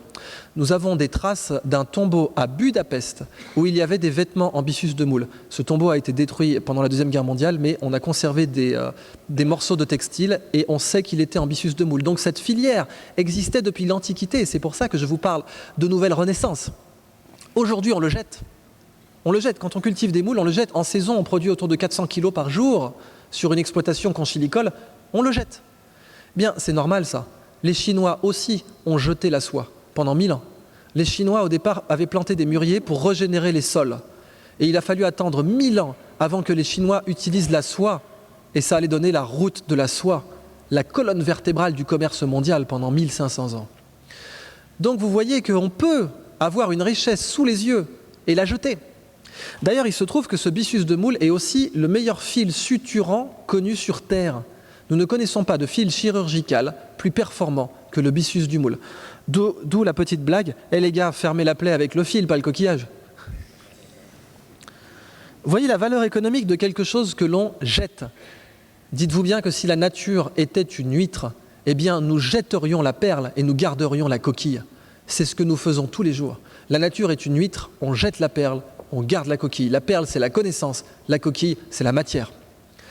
Et dites-vous bien voilà, que la nature est un solilès géant. Je vous laisse visualiser. Le solilès, c'est un morceau de la dinde et du poulet qui s'appelle le solilès parce que c'est un morceau délicieux qui est un des plus fins de toute la dinde, mais que les gens qui n'y connaissent rien en dinde vont jeter. La nature a exactement cette nature pour nous, c'est-à-dire que la partie la plus essentielle, nous la jetons. Par exemple, ce monsieur Frank Zahl a découvert que l'hémoglobine de ce petit ver marin, l'arénicole qu'on trouve en Bretagne et en Normandie, que l'hémoglobine de ce petit ver est transfusable. C'est une découverte sans précédent. On peut transfuser des gens avec cette hémoglobine. Et il a même fait des transplantations d'organes, parce que vous savez que quand on transplante un organe, on le garde dans une solution d'eau salée, en fait, qui est très peu oxygénante et qui est la raison pour laquelle on perd autant d'organes. Un organe, dès qu'il est un peu nécrosé, sa probabilité d'être rejeté après la greffe augmente. Et donc, on perd 50% de tous les greffons dans le monde chaque année. Cette hémoglobine est 50 fois plus oxygénante que l'hémoglobine humaine, ce qui la rend extraordinairement précieuse pour transplanter des organes. 37 personnes ont été transplantées en utilisant cette hémoglobine pendant la transplantation. Toutes les greffes ont réussi. J'aime beaucoup cette étude de cas parce que quand les Américains ont débarqué en Normandie, ils cherchaient désespérément du sang artificiel, un substitut d'hémoglobine. La solution était sous leurs pieds. Quand je vous ai dit la nature est une bibliothèque, on a brûlé les livres plutôt que de les lire, ce n'était pas une métaphore. La solution à la transplantation, à la transfusion à l'époque, était sous leurs pieds. Et allez, mon dernier exemple. ce petit coquillage est très toxique. Il est flashy, déjà, vous remarquez, il est kitsch. Hein, il est très kitsch. Et en général, dans la nature, ce qui est kitsch a tendance à être piquant. Hein, venimeux, piquant. Il y a plein d'exemples dans la nature de ça. Je veux dire, les abeilles, les frelons, les guêpes, les amanites tumouches, Roselyne Bachelot, Kim Kardashian, la reine d'Angleterre. La dernière était particulièrement acrobatique. Votre excellence, je vous fais mes excuses d'avance pour celle-là. Alors, ce coquillage ne fait pas exception. Il est extraordinairement toxique et il se trouve sur l'île. Bah, vous le connaissez, hein ? Le cône textile, cône du Pacifique. Son venin est extraordinairement puissant. C'est un des venins les plus puissants sur Terre. Et un venin puissant est un venin précieux. Parce qu'un venin puissant signifie qu'il est précis. Très précis. Et la précision en biotechnologie, ça n'a pas de prix. Quand vous voulez étudier les cellules cancéreuses, quand vous voulez étudier les neurones, quand vous vouliez étudier les embryons, eh bien, avoir une toxine puissante, ça n'a vraiment pas de prix. Il y a d'ailleurs une molécule qui n'était pas une toxine, mais qui a été extraite des méduses et qui a été à l'origine de l'explosion des biotechnologies dans les années 90. Elle s'appelait la GFP, Green Fluorescent Protein, et cette protéine extraite des méduses a permis de faire exploser les biotechnologies. Si on devait mesurer son impact économique, ce serait supérieur à 100 milliards de dollars. Une autre molécule d'ailleurs a été découverte, c'est une enzyme d'une bactérie de Yellowstone qui s'appelle Thermophilus aquaticus. Et cette enzyme a permis aussi l'explosion des biotechnologies parce qu'elle permettait de reproduire un génome à haute température. Et le brevet de l'utilisation de cette enzyme a été vendu par Hoffmann-La Roche 1,3 milliard de francs suisses. Donc vous voyez, un détail d'une bactérie dont tout le monde se fout peut valoir des milliards. Ce venin, à votre avis, combien coûte-t-il ? Et on va fixer la barre très haut, on va partir de l'or au kilo. 35 000 dollars le kilo. À votre avis, combien vaut ce venin ? Allez-y, hein, c'est pas comme si c'était votre argent. Combien ? 1 million ? C'est plus.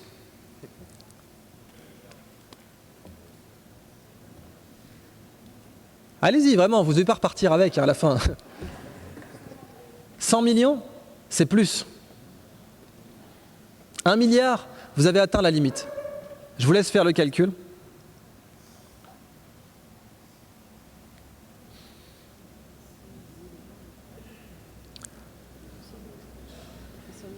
« 800 millions de dollars le kilo. L'or et le platine, c'est du terreau de jardin en comparaison. Et c'est même pas une vanne, hein. Si vous vous amusez à compter le nombre de sacs de terreau à géranium que vous pouvez acheter avec un lingot d'or. Oui, j'ai calculé ce chiffre. Ma vie, c'est de la merde. Eh bien, vous verrez que c'est le même nombre de lingots d'or que vous pouvez acheter avec 1 kg de muconotoxine. Ce coquillage peut produire jusqu'à 1 mg par mois. Vous en avez 10 dans un aquarium, vous êtes rentier. Eh bien, aujourd'hui, il est vendu par exemple en Papouasie-Nouvelle-Guinée, comme souvenir pour 3 $. C'est-à-dire qu'il le pêche vivant parce qu'il a de plus belles couleurs quand il est fraîchement mort, et on le pêche, on le tue, on perd la toxine, et on vend le coquillage. 3 $. J'ai un business model qui marche. Imaginez, votre grand-père vous cède une collection inestimable de peintures de la Renaissance, encadrées, dans de très beaux cadres dorés à leur fin. Et vous vous dites, super, je vais pouvoir devenir marchand de cadres. Ah, vous êtes débile si vous faites ça.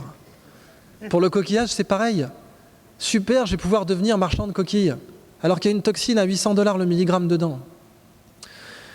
Alors, on vous parlera cet après-midi de plein d'autres utilisations possibles de la biodiversité. Celle-là n'est même pas la plus intelligente, parce que bon, on traite la petite bête, donc c'est voilà, comme une vache, quoi. Mais on peut faire mieux que ça. Sa céramique, on peut l'étudier aussi. La façon dont l'organisme fabrique sa céramique, ça serait très intéressant. Mais je voulais vous montrer cet exemple parce que il est parlant, quoi. Comment la biodiversité peut valoir des milliards. Alors, pour finir sur cette partie-là, ici, vous avez un projet qui s'appelait le Radeau des Cimes. C'était un projet français Et l'idée était donc de poser un filet à la surface des arbres pour étudier la canopée, qui est un écosystème inexploré. J'aime beaucoup cet exemple, parce que si on accepte que la connaissance, c'est le nouveau pétrole, et j'insiste, Bagdad, quand ils vendaient de la connaissance, ils étaient beaucoup plus riches que quand ils vendront du pétrole. Si on insiste donc sur le fait que la connaissance est plus précieuse que le pétrole, et si on insiste sur le fait que la nature est le plus gros gisement de connaissances sur Terre, eh bien ça, ce n'est pas de la forêt, c'est une nappe de pétrole. Et ça, c'est le nouveau Derrick. Et c'est pas d'Horstapper que je parle. Je pourrais plus la faire celle-là. C'est fini. Il y en a qui se sentent coupables de l'avoir comprise. Pareil pour la traduction, c'est pour moi. C'est vraiment ça, c'est-à-dire que quand on fait jaillir la connaissance de la nature, on ne la détruit plus. Et on fait encore plus d'argent. J'ai reçu dans ma carrière des attaques considérables pour avoir parlé d'argent dans la préservation de la biodiversité. Pour avoir dit, si vous voulez préserver la biodiversité, la meilleure façon, c'est de montrer sa valeur de bas de bilan. On m'a dit, mais mon Dieu, qu'est-ce que c'est que cette espèce d'horreur capitaliste? Tu parles d'argent alors que c'est la biodiversité. Mais ce que m'a appris mon mentor, le professeur Gunther Pauli, dont j'espère qu'il parlera en lieu et place de moi-même à ce forum, parce que je vais être très honnête avec vous, Gunther Pauli, vous passez 20 minutes avec ce monsieur, ça vaudra 4 heures avec moi. Et ce n'est pas de la fausse modestie, je vous garantis que c'est un homme extraordinaire, Gunther Pauli. Je vous parle de lui juste après. Ce qu'il m'a dit, c'est, Idriss, si tu veux résoudre la pollution dans le monde, il faut parler le langage des pollueurs. Et le langage des pollueurs, c'est le bas de bilan. C'est la end bottom line. Si tu parles ce langage, ils vont t'écouter. Si tu ne parles pas ce langage, ils ne t'écouteront pas. Or, on peut leur parler ce langage-là. Et on peut leur montrer qu'ils feront encore plus d'argent en polluant zéro. C'est ma dernière partie et conclusion. Première partie, la connaissance est plus précieuse que le pétrole. Deuxième partie, la nature est le plus gros gisement de connaissances sur Terre. Troisième partie, imaginez un monde sans déchets. Imaginez un monde où la prochaine fois que vous voudrez voir un déchet, il faudra emmener vos enfants au musée. Oh, regarde, papa, une canette de Croc. Pardon, de Number One. Bon, on est d'accord que ce monde, il n'existe pas pour l'instant. Et pourtant, il existe. Dans quel monde il n'y a pas de déchets? La nature. Quand les feuilles tombent des arbres en forêt, on n'organise pas de système de ramassage. Et on ne subventionne pas les vers de terre. Dans la nature, il n'y a pas de déchets. Parce que la nature, elle ne produit pas en silo. La nature produit en cycle. Et la nature vend ses déchets à la criée. Quand un déchet apparaît dans la nature, il est vendu au plus offrant. Celui qui se battra pour récupérer le déchet l'obtiendra. Nous, c'est le contraire. Qu'est-ce que c'est qu'un déchet? C'est quelque chose dont la valeur est négative. Un déchet, c'est quelque chose pour lequel il faut vous payer pour l'accepter. Si je dois vous payer pour accepter quelque chose, ça s'appelle un déchet. On voit bien que c'est contextuel. Ça peut changer selon les époques. Quelque chose peut être un déchet à une époque et une richesse à une autre époque. Vous savez que le bois, par exemple, a été un déchet dans l'histoire naturelle. Quand le bois est apparu dans l'histoire de l'évolution naturelle, il n'existait aucune bactérie, aucun organisme capable de le dégrader. C'était du plastique. Et le bois s'est accumulé dans les océans. C'est la période qu'on appelle le Carbonifère.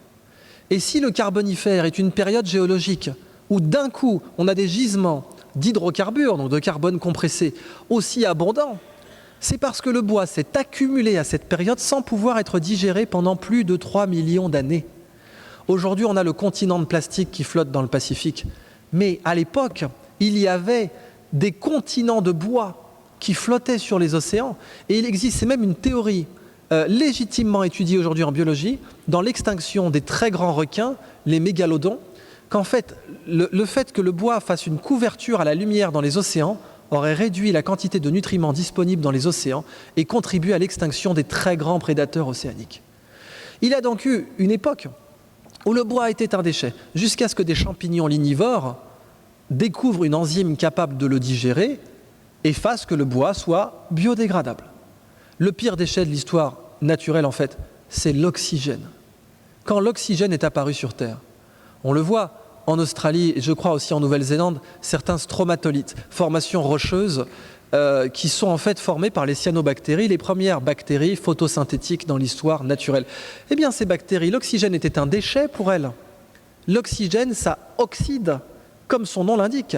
Et l'ADN déteste l'oxygène. L'ADN est désoxydé dans l'évolution pour lui permettre de résister aux radicaux libres de l'oxygène. L'ADN humain est protégé dans un noyau, notamment pour le protéger du stress de l'oxygène. Et donc l'oxygène était cancérigène.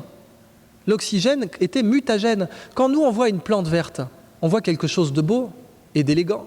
La nature voit une centrale cancérigène. La photosynthèse produisait des radicaux libres de l'oxygène, qui sont des éléments cancérigènes. Et les plantes ont développé des contre-mesures, que nous appelons aujourd'hui les vitamines, et les antioxydants, les flavonoïdes, les polyphénols. Ce qu'il y a de bon dans les plantes qui sont bonnes pour nous sont en fait des contre-mesures pour remédier à un déchet cancérigène développé par le vivant. C'est ça la leçon de la nature. Faites du judo avec vos déchets. Contrecarrez vos déchets. Voyez-les, comme disait Winston Churchill, comme une opportunité plutôt que comme un problème. Alors voyons ça de plus près. La Blue Economy, c'est le modèle économique qui dit imaginez que les déchets appartiennent au musée, imaginez un monde sans déchets, mais rentable. C'est un mouvement qui a été initié par Gunther Pauli à la suite des excellents mouvements du cradle to cradle et de l'économie circulaire. La Blue Economy se définit comme le management bio-inspiré, c'est-à-dire on va essayer de gérer notre économie comme la nature. La nature, elle est très prospère et la nature, elle est très riche. La nature d'une île volcanique, elle vous crée un point chaud de biodiversité. Vous partez d'une île volcanique, il n'y a rien, et la nature, quelques millions d'années plus tard, c'est New York. Il y a des arbres, il y a des services, il y a des coursiers en bas des arbres qu'on appelle les insectes, et puis vous avez des gratte-ciel qu'on appelle les arbres. C'est ça la nature. Elle crée des Manhattan à partir de rien. Il faut s'inspirer d'elle, parce que quand elle le fait en plus, elle ne fait pas de déchets. Alors, la Blue Economy, c'est l'abolition rentable du déchet. Donc ça vient juste après l'économie circulaire, qui est plutôt macroéconomique.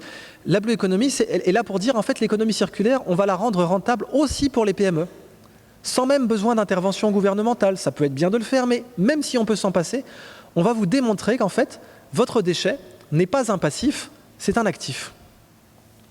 Et ce n'est pas théorique, ce sont des études de cas très concrètes. Donc je vous renvoie vraiment à cet excellent bouquin qui a été vendu à plus de 2 millions d'exemplaires dans le monde sur The Blue Economy, 10 ans sans innovation, 100 millions d'emplois, ou comment utiliser les déchets comme source de création d'emplois. L'équation fondamentale de la Blue Economy, elle est très simple. Déchets plus connaissance égale emploi. Ça, c'est connu depuis l'Antiquité. Vous prenez l'empereur romain Vespasien. Son nom nous est resté parce qu'il a créé les Vespasiennes, les toilettes publiques. Vespasien vient après Néron. Vous savez, je dis qu'il y a 2 types de leaders. Le bon leader, c'est celui qui met son ego au service de la communauté. Et le mauvais leader, c'est celui qui met la communauté au service de son ego. C'est pareil pour une entreprise. Le bon chef d'entreprise, c'est celui qui met son ego au service de sa boîte. Le mauvais chef d'entreprise, c'est celui qui met sa boîte au service de son ego. Et si vous prenez même le cas de Napoléon Bonaparte, pour moi, la période où il monte, c'est que mon opinion personnelle, mais la période où il monte, il met plus ou moins son ego au service de la France. Et puis la période où tout part en vrille après son couronnement, c'est la période où il est en train de mettre totalement la France au service de son ego. Encore une fois, c'est juste une interprétation personnelle. Mais dans le cas de Vespasien, pour moi, c'est un empereur qui va mettre son ego au service de Rome, alors que Néron avait mis Rome au service de son ego. Et Vespasien va se poser la question d'assainir Rome pour éliminer la malaria. Malaria qui signifiait le mauvais air à l'époque. Et donc il se dit notamment il va falloir avoir des toilettes publiques. Mais il n'a pas d'argent puisque les caisses sont vides. Alors il faut que les toilettes publiques puissent s'autofinancer. Comment va-t-il faire? Il va vendre l'urine aux tanneurs. Les tanneurs de cuir ont besoin de l'urine. L'urée est excellente pour travailler le cuir. Donc il va vendre l'urine aux tanneurs. Et le fils de Vespasien va lui dire, écoute papa, c'est quand même la honte, t'es empereur et puis tu deals de la pisse, quoi. Il y a plus classe comme activité. Et Vespasien en avait marre d'être repris tout le temps par son fils, alors un jour il lui a apporté une énorme caisse d'argent et il a dit à son fils, t'as vu cette caisse d'argent? Bah oui papa, mais c'est pas le mien, qu'est-ce que tu veux que j'en fasse? Oui mais va le sentir s'il te plaît, fais-moi plaisir. Ah non papa, j'ai pas que ça à foutre. Si, va le sentir. Ah, ça sent rien, c'est de l'argent. Et oui, cette caisse-là, c'est les ventes de la pisse sur cette semaine. L'argent n'a pas d'odeur. C'est de là que vient l'expression « l'argent n'a pas d'odeur ». Déchets plus connaissance égale richesse. Pourquoi cette équation est sublime? D'abord, parce qu'elle relie l'économie de la connaissance et le développement durable. Première chose. Deuxièmement, parce que vous savez que dans le passé, on enterrait nos déchets. On enterrait nos déchets. Donc on les mettait dans la terre ou dans la mer. Pourquoi? Parce qu'à l'époque, la terre ou la mer étaient infinies pour nous. Avant la mondialisation, la terre et la mer étaient infinies. Mais maintenant, avec la mondialisation, la terre et la mer ne sont plus infinies. Et c'est tant mieux. C'est tant mieux qu'on soit rapprochés les uns des autres. Mais du coup, les océans et les fonds, le sol, ne sont plus infinis. Si nous voulons diluer, dissoudre nos déchets, il faut les enterrer dans quelque chose d'infini. Or, qu'est-ce qui est infini? La connaissance. Si nous voulons résoudre nos déchets, le seul océan qui sera toujours suffisamment grand pour eux, c'est l'océan de la connaissance. Alors voyons concrètement, cette équation déchets plus connaissance égale richesse, elle est tellement vraie que les Coréens ont mis au point une technique pour fabriquer des batteries d'ordinateurs et des batteries de biomasse à partir de mégots de cigarettes. Et ces batteries valent plus cher que l'or au kilo. Les Coréens disent: nous allons devenir importateurs nets de mégots de cigarettes. Et c'est ça la surprise du XXIe siècle, c'est qu'au XXe siècle, les pays industrialisés étaient exportateurs de déchets et les pays pauvres importateurs. Au XXIe siècle, cette tendance pourrait bien s'inverser. Et les pays riches pourraient devenir importateurs de déchets. On le voit déjà avec la Suède, qui n'a plus assez de déchets pour ses centrales. Ils en importent. Ces centrales qui sont d'ailleurs les plus propres au monde. Zéro rejet. Et qui en plus servent aussi, je voudrais vous faire toute la chaîne écologique de ces centrales. Je vous renvoie au cas des centrales suédoises, c'est extraordinaire. Déchets plus connaissance égale richesse. Vous savez qu'on a découvert un moyen d'utiliser les déchets nucléaires. C'est l'université de Bristol qui a breveté ce procédé. On sait faire des diamants synthétiques depuis assez longtemps. Ça coûte cher, mais on sait le faire. Il existe certains diamants qui, quand ils sont frappés par une radiation, produisent un courant électrique. Eh bien, des chercheurs de l'université de Bristol prennent du graphite contaminé au plutonium dans une centrale nucléaire et en font un diamant qui va produire du courant électrique pendant 5 fois la demi-vie du déchet nucléaire. La demi-vie du plutonium, c'est 5500 ans. Ça vous fait une batterie qui va produire un courant pendant plus de 25 000 ans, sans émettre de radiation ionisante puisqu'elles sont capturées par le cristal. Même les déchets nucléaires qui sont de loin les pires que nous puissions faire, si jamais nous leur consacrons suffisamment date, parce que dans cette équation, dites-vous bien que connaissance, il faut le remplacer par hâte. Si nous donnons suffisamment d'attention à nos déchets, nous allons pouvoir, je ne dis pas qu'il faut continuer à polluer, bien sûr, mais je dis juste qu'il ne faut pas désespérer non plus. Mais dans quelle situation donne-t-on un maximum d'hâte quand on aime ça? Pas quand c'est une corvée. Si régler nos déchets est une corvée, nos hâtes vont couler au compte-gouttes. Mais si régler nos déchets est devenu une passion, nous allons inonder nos déchets d'hâte. Et ça serait une opportunité fantastique de transformer un passif en actif. C'est pour ça que mon rêve serait que nous ayons un wiki waste, un wiki mondial des déchets. Que nous ayons chaque déchet qui aurait sa page, et le producteur du déchet dit: moi j'ai ça, je ne sais pas quoi en faire, mais donnez-moi des idées.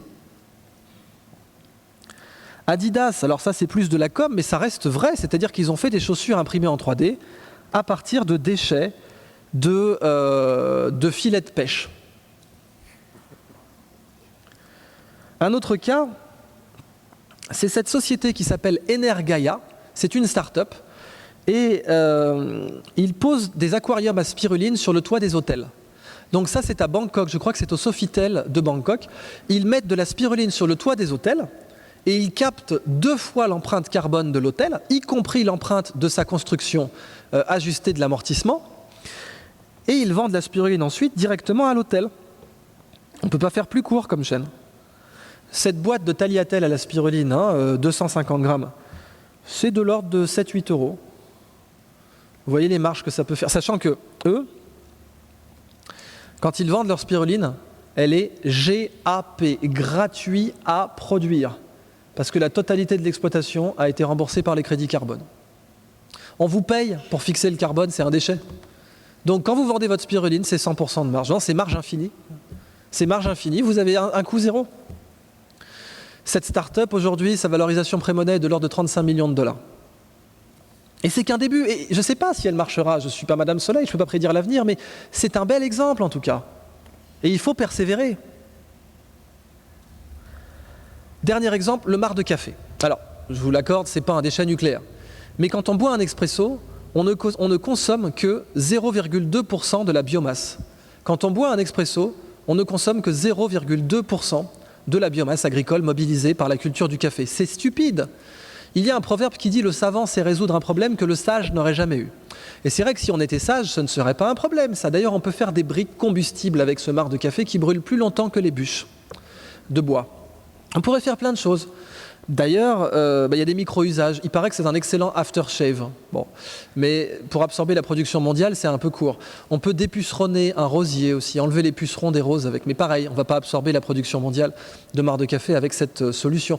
Alors, on cherchait des usages à grande échelle.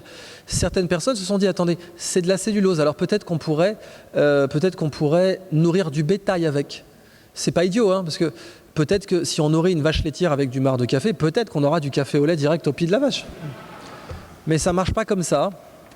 Et on cherchait jusqu'à ce qu'on trouve que le marc de café, en fait, est le meilleur champi compost connu sur Terre. Nous ne connaissons pas de compost plus performant que le marc de café. Pour tous les champignons de culture, shiitake, mayotake, ganoderma, pleurote, portobello, champignons de Paris, tous les champignons qui n'ont pas besoin d'un arbre. Donc malheureusement, ça exclut le cèpe et la truffe. Mais pour tous ces champignons-là, eh bien, c'est le meilleur champi compost. Et vous savez que pour un professionnel de la culture de champignons, ce qui détermine le prix, c'est uniquement le compost.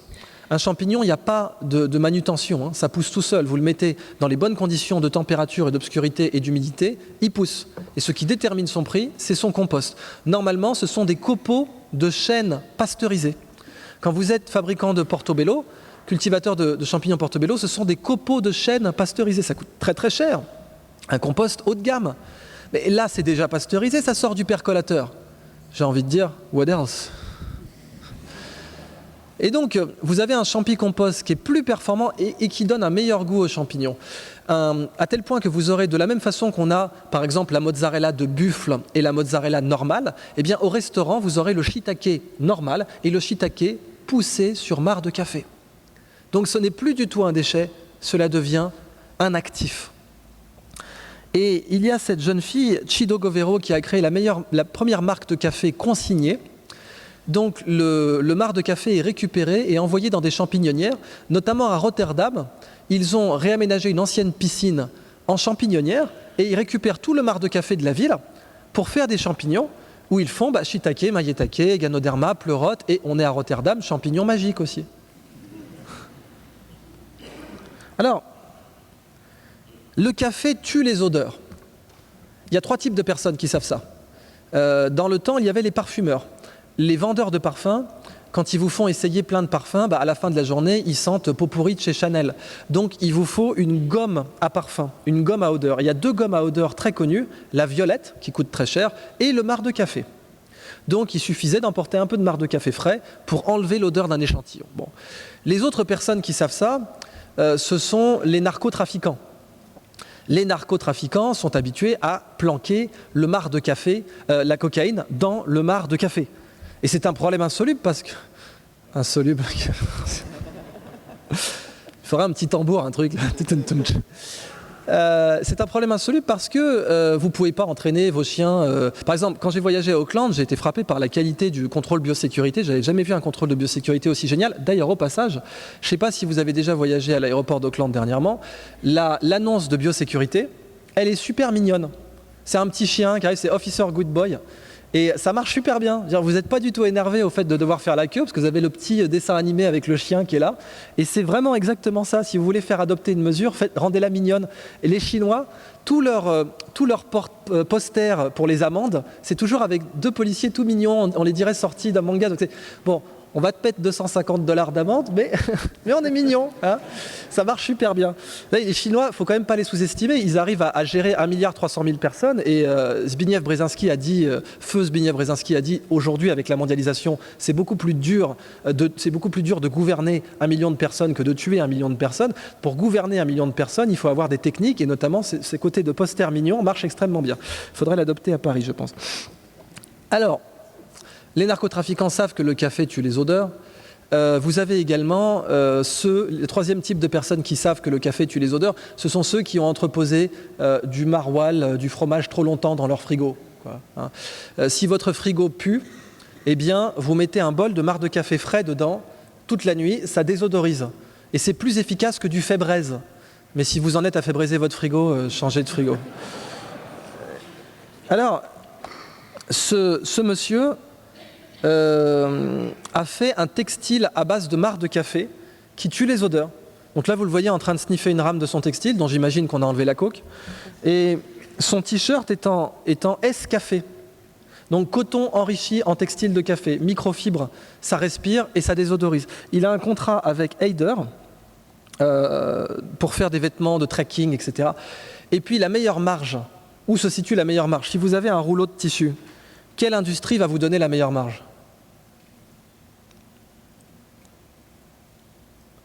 La lingerie féminine. Je vous présente la marque Sorella à Singapour, qui fait des sous-vêtements, et je crois qu'eux, ils sont à 100% fibres de marc de café. Et c'est la Rolls-Royce du sous-vêtement casual. Sèche vite, anti-transpirant, protège des UV, très important à Singapour.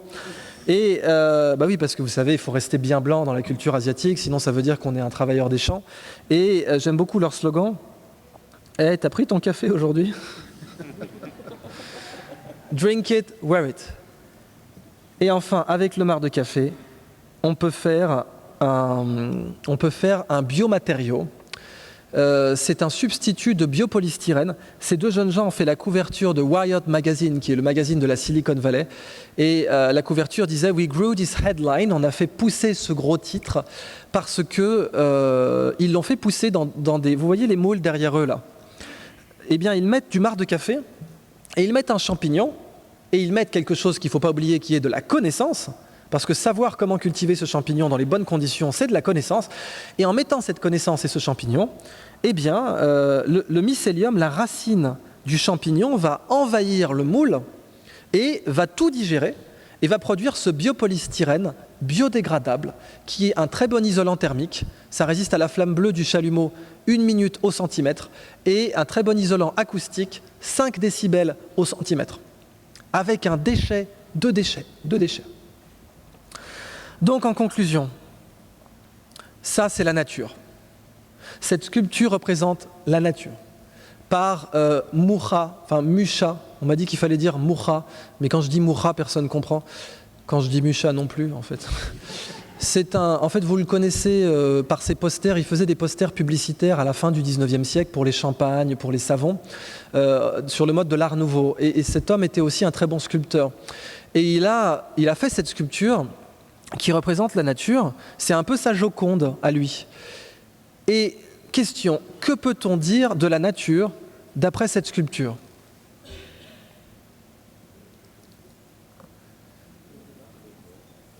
Elle est bien gaulée quand même. La nature est belle. La nature est belle. Et ça, c'est déjà une évidence. C'est pas ridicule, dangereux, évident. Sur le plan économique, la valeur économique de la beauté de la nature, c'est déjà une évidence.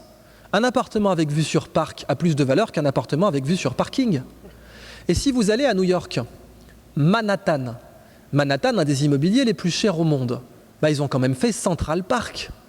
Et si jamais vous disiez aux habitants de Manhattan, on rase Central Park, on fait des tours, j'ai un business model, je te montre, voilà l'argent qu'on va... Ils vous diraient non. Ils diraient oui, tu peux me montrer tout l'argent que tu veux, je garde Central Park. Central Park qui est plus grand que Monaco. On peut faire rentrer tout Monaco dans Central Park. Et Monaco, c'est l'immobilier le plus cher au monde. Donc, d'un point de vue économique, la beauté de la nature, c'est déjà une évidence. Mais ce qu'on doit retenir, c'est que toute cette jeune femme est en or. La nature est une golden girl. Si vous travaillez avec elle, vous êtes riche. Elle est belle et intelligente. Et elle a, comme dirait Gunther, un MBA qui dans ce cas signifie Master of Brilliant Adaptation. Parce que c'est aussi la meilleure école de commerce au monde. La nature a des prix Nobel. Prix Nobel d'économie, prix Nobel de médecine, prix Nobel de la paix, prix de mathématiques, médaille Fields. Mais elle a aussi, c'est la meilleure école de commerce au monde. Si vous voulez étudier la prospérité et les marges, la nature fait des marges énergétiques. Vous voyez, l'iPad avec lequel je présente là, il est branché, parce que j'ai besoin de garder sa batterie pour la journée, ce qui signifie que ce brave iPad, il meurt d'inanition, il meurt de faim en une journée. Sa batterie, c'est une journée. Moi, pour mourir de faim, c'est 33 jours. Moralité, perdre de la batterie, c'est facile. Perdre du gras, c'est difficile. C'est dommage que je ne puisse pas brancher mon iPad directement dans le bourrelet. Là, bon, ça nous emmènerait un peu loin, ça. Mais la nature fait des marges énergétiques. Parce que la nature doit respecter une règle de base. Toute espèce vivante doit respecter cette règle. L'énergie que ça me coûte pour aller chercher la nourriture doit être inférieure à l'énergie que ça me rapporte. C'est la règle de la marge énergétique. Aucun organisme ne peut survivre sans respecter cette règle. L'énergie que ça me coûte pour aller chercher la nourriture doit être inférieure à l'énergie que ça me rapporte. Et la nature a plein de stratégies pour ça. Vous avez des espèces qui consomment très peu d'énergie, comme les crocodiles. Et c'est pour ça qu'une rencontre avec un crocodile est beaucoup plus dangereuse qu'une rencontre avec un requin. Parce qu'un crocodile, quand il est actif, c'est pour manger.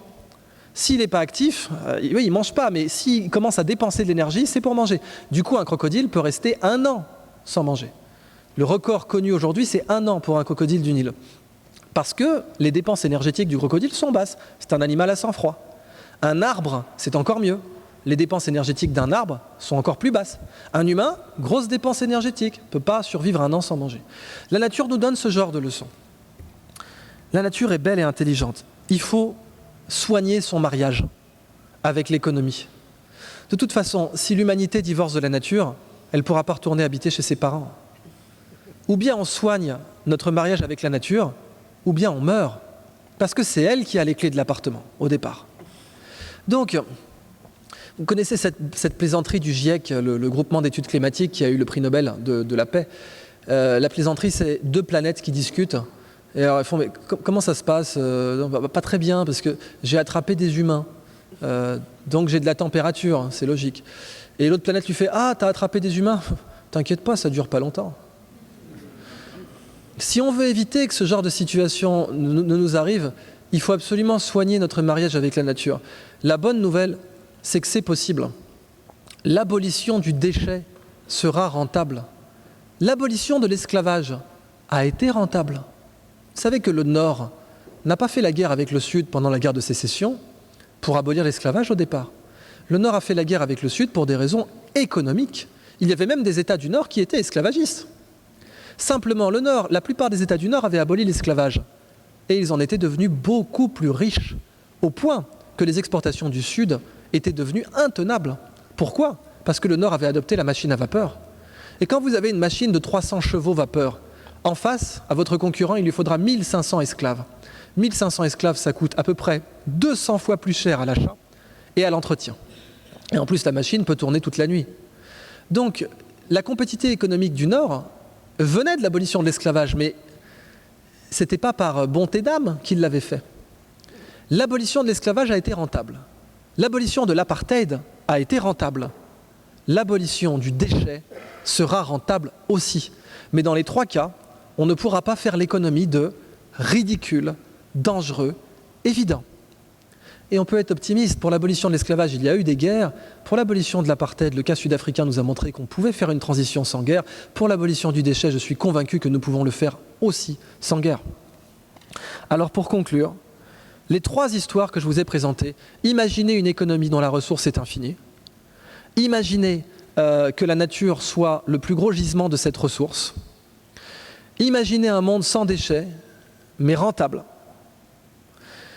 Eh bien, tout ça, au fond, c'est se poser une seule question. Quel est notre nom d'espèce, à nous les êtres humains? Quel est notre nom d'espèce? Comment nous sommes-nous appelés en tant qu'espèce? Homo sapiens, sapiens. Il n'y a plus d'excuses, là. On s'est auto-baptisé l'homme sage, sage. Il y a eu Sapiens néandertalensis, qui enterrait ses morts, qui faisait du feu, avec qui nous avons eu des échanges de matériel génétique. les cheveux roux viendraient de Néandertal. Désolé pour les roux, mais c'est comme ça. Et puis, nous, on s'est modestement baptisé Homo sapiens sapiens. Il faut assumer derrière. La vraie question, c'est quel Homo sapiens nous sommes? Est-ce qu'on est Homo sapiens materialensis? Non, on a décidé de ne pas s'appeler comme ça. Ça fait 250 ans qu'on a décidé de ne pas s'appeler comme ça. Ou est-ce qu'on est Homo sapiens sapiens? Pour de vrai. Et allez, pour conclure, j'ai dépassé un peu le temps, j'aimerais me livrer à une petite expérience avec vous. Levez-vous, s'il vous plaît. Je vais vous demander de vous lever. Levez-vous. Allez, ça va vous dégourdir les jambes, ça va vous faire du bien. Ça fait plaisir. Bon, je m'occupe bien de vous, là, quand même. Hein, parce qu'après avoir dépassé, je vous fais quand même vous dégourdir les jambes, tout ça. Ça va, vous êtes tous levés? Bon, vous tous levez, là, comme ça. Vous tous levez, bien en rang, comme ça. Vous savez ce que c'est? C'est la façon la plus dégueulasse d'avoir une standing ovation, bien sûr. Merci!